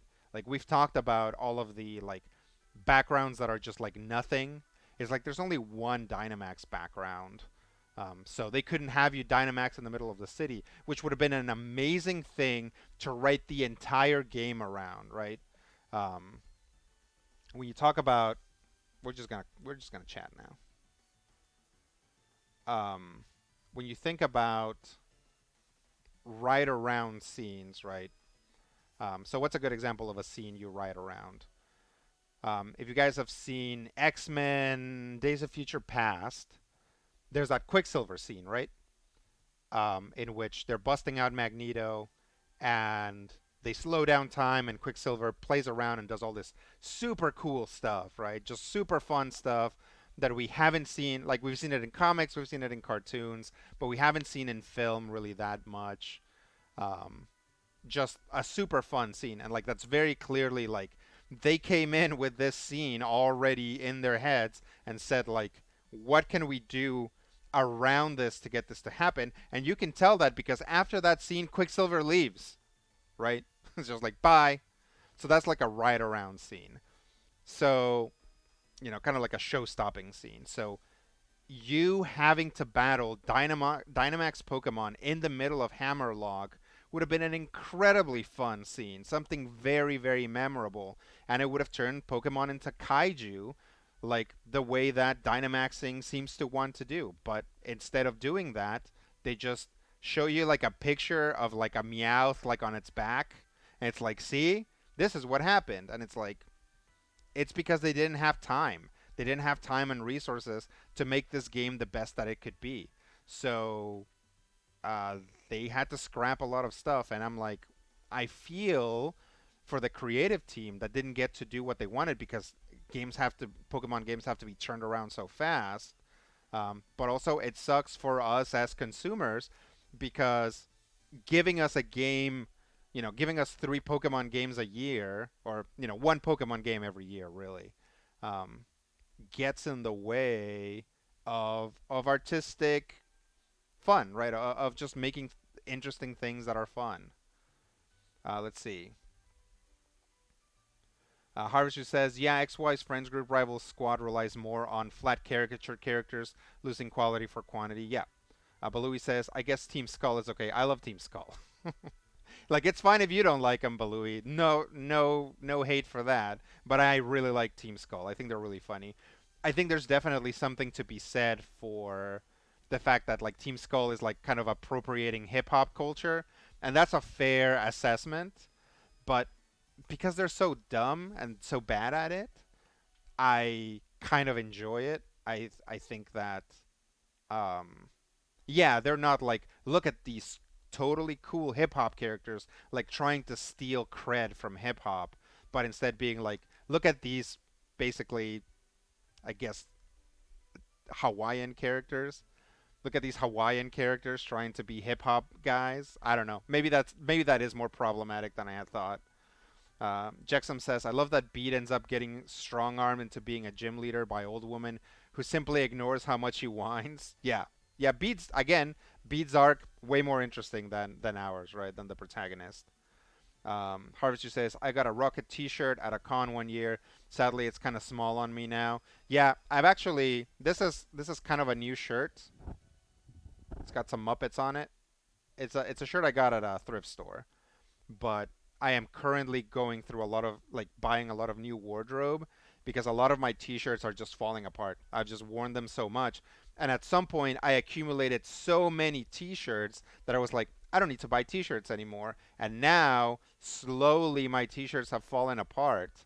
So now I'm like, oh snap, I have like 5 t-shirts and I wear a t-shirt every day of the week. So I need to start buying t-shirts again. So I'm trying to buy, fun T-shirts that I'll enjoy wearing.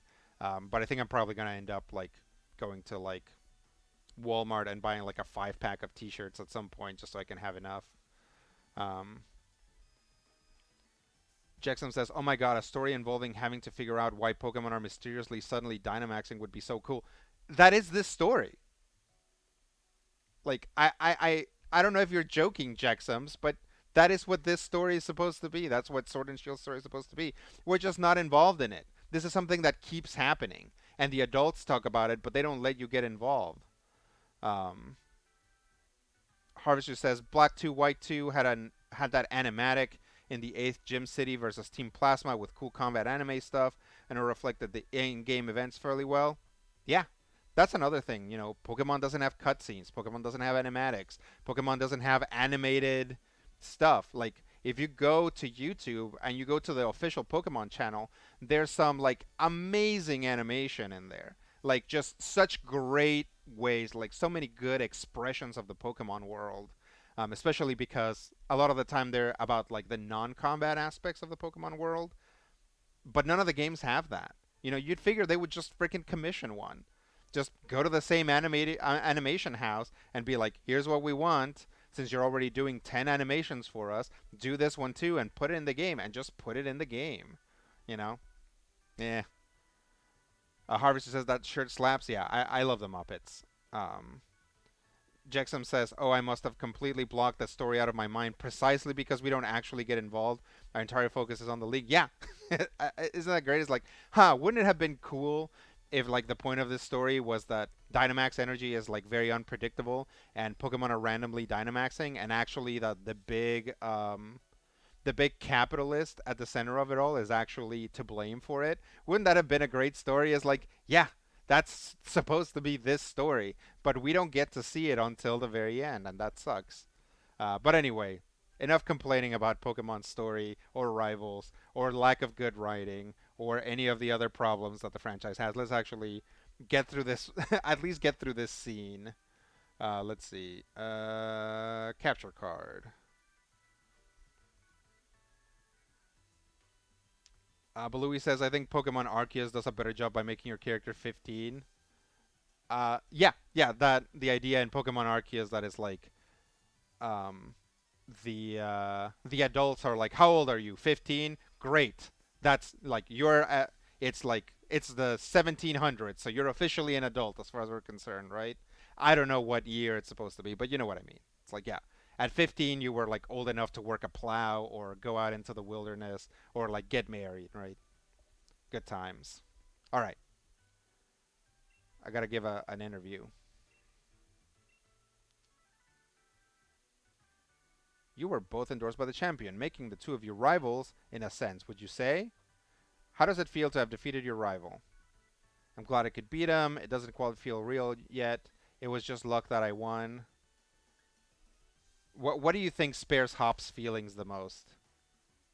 I'm gonna say it doesn't quite feel real yet. I'm like, oh man, I can't believe I beat Hop. Like I think that's gonna make him come across the best way. Right. Question number 2. If you wanted to tell Challenger Hop something right now, what would it be? He's like right here. I'd thank him for the great match. I'd tell him how strong he was, that he was just the rival I knew he was. This one actually comes back around to being insulting. It's like, I beat him because that's the rival I knew he was. I would tell him how strong he was, I think. Yeah. Because he was. I actually had to, like, you actually have, when Hop gets his final team, you actually have to think about how to beat it because, his Snorlax has ground type moves. His Wooloo or his Dubwool has psychic type moves, right? So yeah, you got to think about it. You actually got to think about how to beat Hop. It's actually a bit of a challenge. Level with me, kiddo. Your honest thoughts here. Think you can win the finals too? I absolutely do. I'm not sure. I doubt it really. I think Petunia's like Yeah, I think Petunia's gotten plenty of confidence by now. I think Petunia realizes now that she's actually a pretty ferocious trainer, so I think she's gonna feel it. Hop says, "All right, that's enough. Petunia's already tired from battle. I'm gonna hire Hop. Petunia's gonna hire Hop as her like producer or like her handler. We've got ourselves dinner plans with my brother, so sorry, but clear off already. Oh, you didn't. Do not tell the paparazzi that. Yes, yes, I understand. Looking forward to seeing the birth of a new star. Phew, famous people sure have it rough, eh? I hope Lee gets here soon. I could eat my own arm by now. Yeah, so cutscenes like this are cute. So when I said Pokemon doesn't have cutscenes, like obviously it does, right? But not like they're in-game cutscenes as opposed to fully like realized like things with like multiple different angles and stuff like that. Even Lee's never this late. Something's not right. Uh-oh. Hop's hop sense is tingling.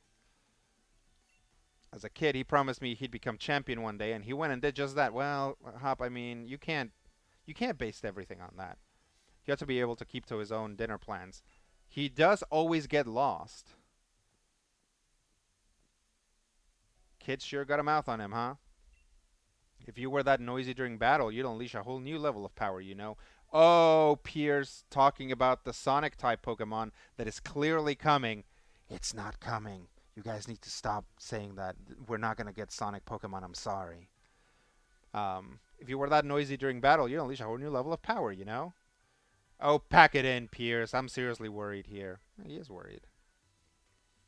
Harvestry says, really hoping for a traditional Pokemon game where you play a late 40s adult who gets into Pokemon training when either their career stagnates, their children have left home and they're bored, or potentially both, leaning towards a sad parent but wouldn't necessarily want to exclude, you know? That would be a lot of fun, but they're never going to do that, right? It's like, and I'm not like, "Oh, clearly they never do that." Like I'm just saying, as much fun as that would be, the themes of that is not like because they still want to sell this game to kids, right? And that's why the protagonists are always kids. But that would be great. Again, I think animation in Pokemon is very untapped. I actually have had this idea, and I know that Nintendo, I know that Detective Pikachu really treads on this, but an idea of like a grizzled detective in the Pokemon world. He's got like two Pokemon with him that are like pretty good, strong Pokemon, and he's basically trying to unravel mysteries and stuff. But potentially then you'd have to have murder in the Pokemon world, and that's not something you want to do. You'd have to have like real seedy underbellies as opposed to like colorfully accentuated like evil teams that want to like reconfigure Pokemon into something else, right? You'd have to have actual crime. Um, let's see. Balui says, "I always prefer some when they challenge you some, since I think the last time they did that was against Cynthia. I died so many times against her in Sapphire. Yeah, I hear Cynthia's really bad, but I've actually never played. Where's she from? Is she from Sapphire? I thought she was. She's like from Diamond and Pearl, right? Or was Sapphire the third version of Diamond and Pearl? I got this all confused. Scotty Mo says Hop putting a cape on Petunia while she pretends to be weak. Yes, and then she throws it off and when she's feeling it. Harvestry, Pokemon for millennials. Yes. Harvestry says, "Hey, I mean, even kids play The Last of Us. That's true. That's true. All right. So I don't need to see your smug mug looking like you're having a go at me, even though you act like you're giving me good advice. Judging by appearances, no wonder you lost to your mate. If you're looking for the champion, I saw him head into Rose Tower." Rose Tower? Don't know what he's up to, but I ran into him at the monorail platform. He said to tell you that he had something to do at Rose Tower, so he'd be late to your dinner. But why Rose Tower? What could he have to do there at this hour? Pierce, do us a favor. Take us to Rose Tower, would you? Neither Petunia nor I know the way. Sheesh, what rude siblings. Always so demanding of others.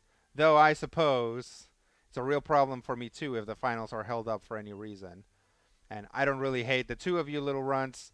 You were good enough to beat me after all. So I think I'll invite Team Yell along and we'll all have ourselves a bit of fun, shall we?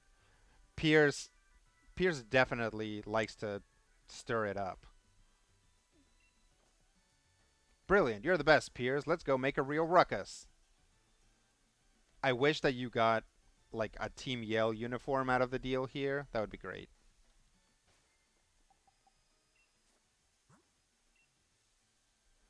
It's like, yeah, I feel we're practically at the end game and like still kind of nothing has happened. Like this is the first time something has happened.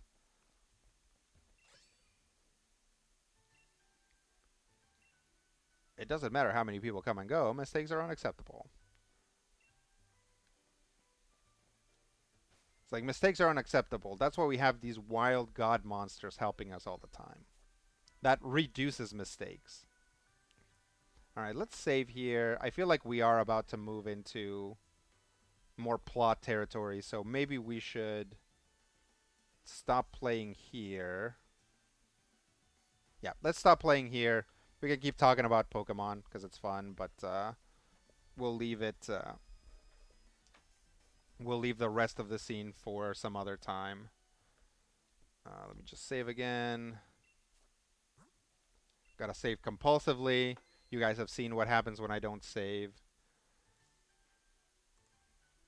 All right, let's see what people are saying. Baloo says, "Yeah, Diamond." Okay, yeah. Yeah, I've never played. I never played Diamond and Pearl. Like, Brilliant Diamond, Shining Pearl was like my opportunity to play Diamond and Pearl, and I was like, no thanks. I don't know why. I just like was not interested in it. Probably because it seemed like it was a very tight, like a very tight adaptation of the original Diamond and Pearl, and I was like, I don't want to play a 20-year-old game or like a 15-year-old game. Like I want to play a new game. And then I think I would have gotten a lot more out of like all of the Easter eggs in Legends Arceus if I had played it. But even then, even as I sat there saying, "Oh, I've already like," I would probably get what I would probably get who this like train conductor was. Although I guess Ingo's from Black White, so I should have known that. Um, but it's like, yeah, I could get a lot more out of all of these descendant characters if I had played Brilliant Diamond and Shining Pearl. But also, I kind of didn't feel like it. So, what are you gonna do? Um, Jexum says, yeah, she's from Diamond and Pearl. Also, Leon's team in this game is legitimately scary. Oh, yeah. The first time I played through, I, I think he beat me at least a couple times. And then when I finally made it through, I had one Pokemon alive. Like, legit, Leon's team is hardcore. So, I don't know. I probably am going to have to do some grinding just to get the my Pokemon up to the like up to a level where they can actually like take a Gmax Fire Blast or whatever the Gmax Charizard does.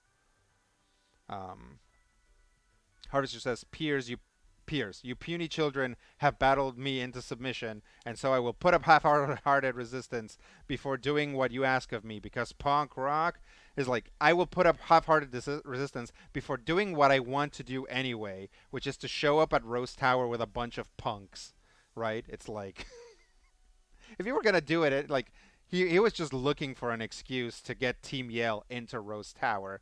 It's like, in the world of Sword and Shield, that just seems like the ultimate prank, right? The pristine glass Rose Tower full of Team Yale grunts. Like that just seems fantastic. Balui says, maybe the new Pokemon will actually give your character a father. Uh, yeah, dads are surprisingly absent in Pokemon games, but I wouldn't necessarily count on it. I know that there are dads in Pokemon, right? There's one Pokemon game where your dad is like the bug type leader, right? Do I have that right, or like the normal type leader? So that's fun, and it like pulls you into the story, right? It's like your dad has ties to this community, as opposed to you always being like this cipher that like only a couple people know. Um, Jexum says, I love Piers. Yeah, Piers is a good one. Normal type leader in Gen 3. Okay. I'm glad that you guys are so up on Pokemon. Here I am. I'm the streamer. I'm like, oh, I'm going to play Pokemon. And I have such a bad handle on like Pokemon generations. Like, uh, legit, if you were like, here's a bunch of Pokemon post Gen 2, like post Gen 2 and prior to Sword and Shield, like, tell me what generation they are, I would get so many of them wrong. Even for games I've played, right? Like I'm like I I played XY and then I played, Sun and Moon, which were like basically I dropped everything after Gold and Silver, and then started playing again with XY. Or sorry, with black 2, white 2, right? So not even black and white, but black 2, white 2. Um, so everything that happened in between, I wasn't really familiar. And then going back and playing auras, I'm like, I don't know if like any new Pokemon were added to this. I just don't know because I don't know what generation each Pokemon are, and I definitely don't know like if you show me a picture of like a trainer or a gym leader or whatever, I will not remember them unless they were like unless it's like Misty and Brock from the anime, right? It's like I'm not gonna remember who any of these people are ever. So I'm glad you guys are up on this, cause it makes conversation a lot easier instead of me going like, wasn't there a isn't there like a guy who's supposed to be Doctor Who or who's like basically modeled after David Tennant? So I don't know. I think there is. I think he shows up in XY, but or not XY. He shows up in Sun and Moon, but he's actually from a different game, so that's cool. Um, but Louis says Pokemon XY and Black and White. I kind of dropped out. Yeah, I mean, I think. I mean, I'm sure there are people that have to be around my age that have played every Pokemon, every main Pokemon game as it comes out, right? But I think most people dropped it at some point. Because if you were a kid, like you at some point outgrew Pokemon, so probably dropped it. Um, and if you were already an adult, then also like Pokemon demands a lot out of you. It demands a lot of time. It demands a lot of effort. So it's like, yeah, a lot of people didn't continue with the franchise. Harvester says, yeah, Booker is from Black White, I believe. Yeah, yeah. It's like I like that. I do like to have a character from a previous game show up in a new game. It gives you that continuity. It lets you know that even though all of these are different regions that don't have a lot of contact with each other, they also um, they do exist in the same universe, and that's nice. Um, Harvester says possibly DPPT though. I think he shows up in Hard Gold, Soul Silver. Oh, okay. So he's actually from like way back. That's cool. Um, so yeah, yeah. It's fun. It's nice to have like these games are cool. They're fun. I know I spend a lot of time complaining about it. I spend a lot of time talking about how Sword and Shield just kind of isn't up to code. It's just kind of a game that seems like it was hastily put together, and then like almost no work was done to fix the visual stuff, right? But it's still fun. Again, um, it really the introduction of Dynamax raids and then Dynamax adventures really has cemented it as like one of my favorite, if not my favorite, Pokemon game of all time. Right? Even with all the problems it has, I still really like it and really enjoy it.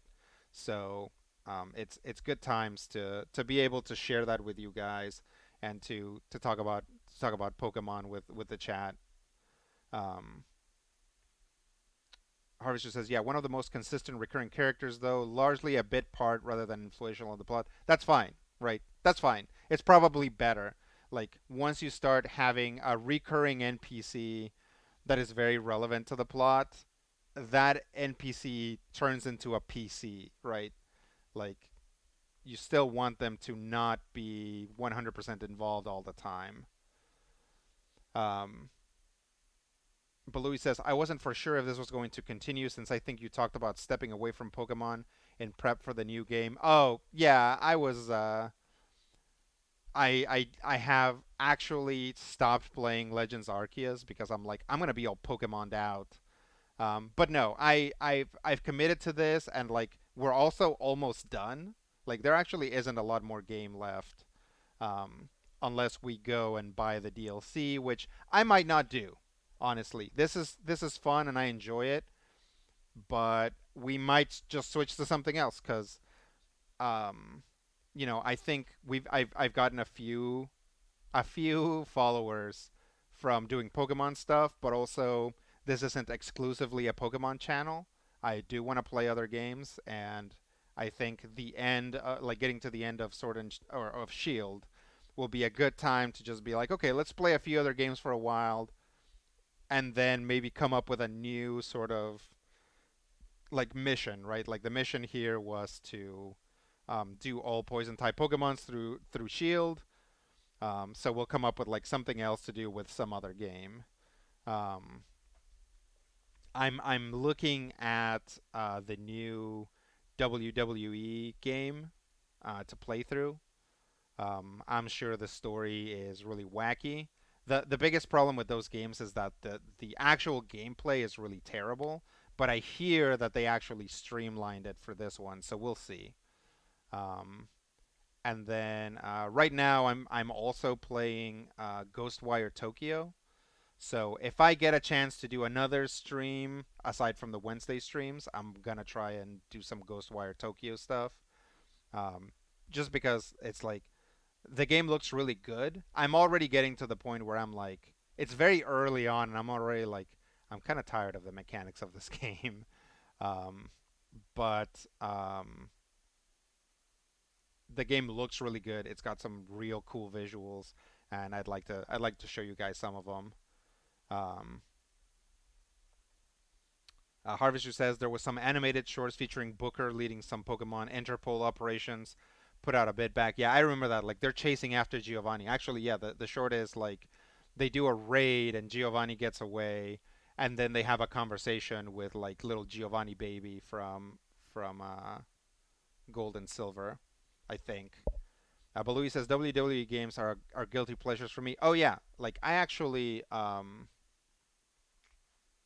I don't know if I'll be able to find it with any expediency, but WWE games are actually something that I actively use for role playing games. Um, doot, doot, doot. Let me see. So like I use WWE games a lot um, to sort of visualize characters because they have so many clothing options. So characters for role playing games or for other stuff, I will like render in WWE just to have a look at them. They're not necessarily officially what that character is going to look like on critical hit or whatever. Um, but why is that so small? There we go. But they can be. So like here's an example. Here we go. Yeah. So this is a character that I'm playing in a game.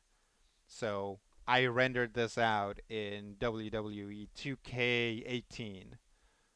Um, I never got 2K20, which is good because I hear it was very bad. But I hear 2K22 basically they skipped a year to make 2K22 like an actual game that works.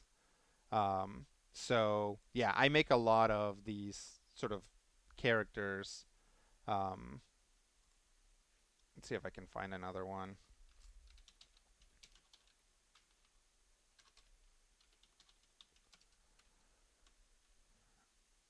PS4 share. Yeah. Okay. So here's Hecubino from Drifters, right? So I made a Hecubino in WWE, and this is more or less what he looks like. He looks different now because he has different armor, but yeah, that's pretty much how he does. Like this is Nexo from the Sentinels of the Multiverse game that we played, right? So I used the WWE character builder a lot. That's probably enough. It's nope. Actually, there's a character that I made for a different game, right? A game that's not being recorded or anything. I will just do these for characters. So it's good times. Let's go back to chatting and let's get my web captioner back up because I'm sure it's nope. Actually, it was working. That's good. Good job, web captioner. Good for you. Let's see. Um, St. Joe says occasional MTG. Yeah, definitely a possibility. Occasional MTG. Um, I just haven't been playing very much lately. I was like excited about Kamigawa, and I spent some time playing it, and then like my schedule kind of changed a little bit, and I just really haven't had a chance to like sit down and play it anymore after my like amazing streak that I got into. But you know, it's always there, right? MTG Arena is always sitting there, so I can always go back to it. Um, but Louis says I don't watch wrestling at all, so don't know any of the characters, but find them fun to play. Yeah, I just make my own characters, even though I have at times been watching wrestling actively. I I just don't like any of the characters, so I just tend to make my own. So any amount of content for WWE 2K20, if I end up getting it, would be a lot of character creation because that's the part that I find most interesting. As you might imagine from the fact that a significant portion of this run for Pokemon has been, you know, playing dress up with Petunia. Um, Sakarat says WWE games are great just for the wacky stories. Yeah, absolutely. Harvester says, nice. I tried to use the Spore creature creator to approximate my Monster Hunter D&D crab monster, and unfortunately, it didn't like traditional crab shapes well. Yeah, I mean, Spore does a lot of things really well, but yeah, I guess like a big flat character would actually give it a lot of trouble. So I figure that, yeah, I'm trying to think if there's like a better place to make a crab character, and there really isn't. Um, that I can think of. Spore was probably your best bet, unfortunately. Um, Harvester says, though I found free 3D assets I could turn around for perspective and drew up another view of it recently. That's cool. That's good. Below says Crusader Kings 3 has an interesting character creator. Yeah, doesn't that go into like your family life and stuff? Of course, The Sims is probably the best character creator. You think so? I've played around with The Sims character creator a little bit and found it somewhat awkward, but I guess I haven't gone in and cracked it. Like for my money, I think WWE has the best character creator. It can be difficult to use, like WWE games do, like the 2K WWEs. It can be hard, like very hard to use, because it is like you get into things where like how wide is your forehead, and it gives you like three different dimensions, right? How tall is your forehead? How far forward your forehead protrudes? How wide is your forehead? And it's like all of those changes can be minuscule until you start adding up all the things that you can do to a face, right? So, um, yeah, this character that I made, like I specifically gave him really exaggerated features. Um, like I took a normal face and was like, okay, like how how big can I make his mouth? Like how wide can I make his mouth?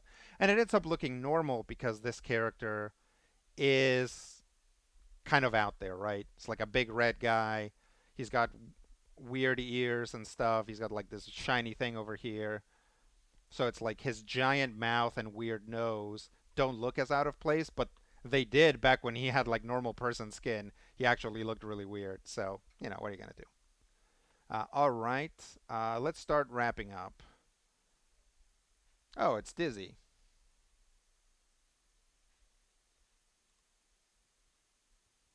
It's Dizzy from Exerd. All right. So yes. I feel 4 is a lot better with their character creator, especially with black hair now. Oh, yeah, that's a good point. I might not be had been thinking of like the latest version of The Sims.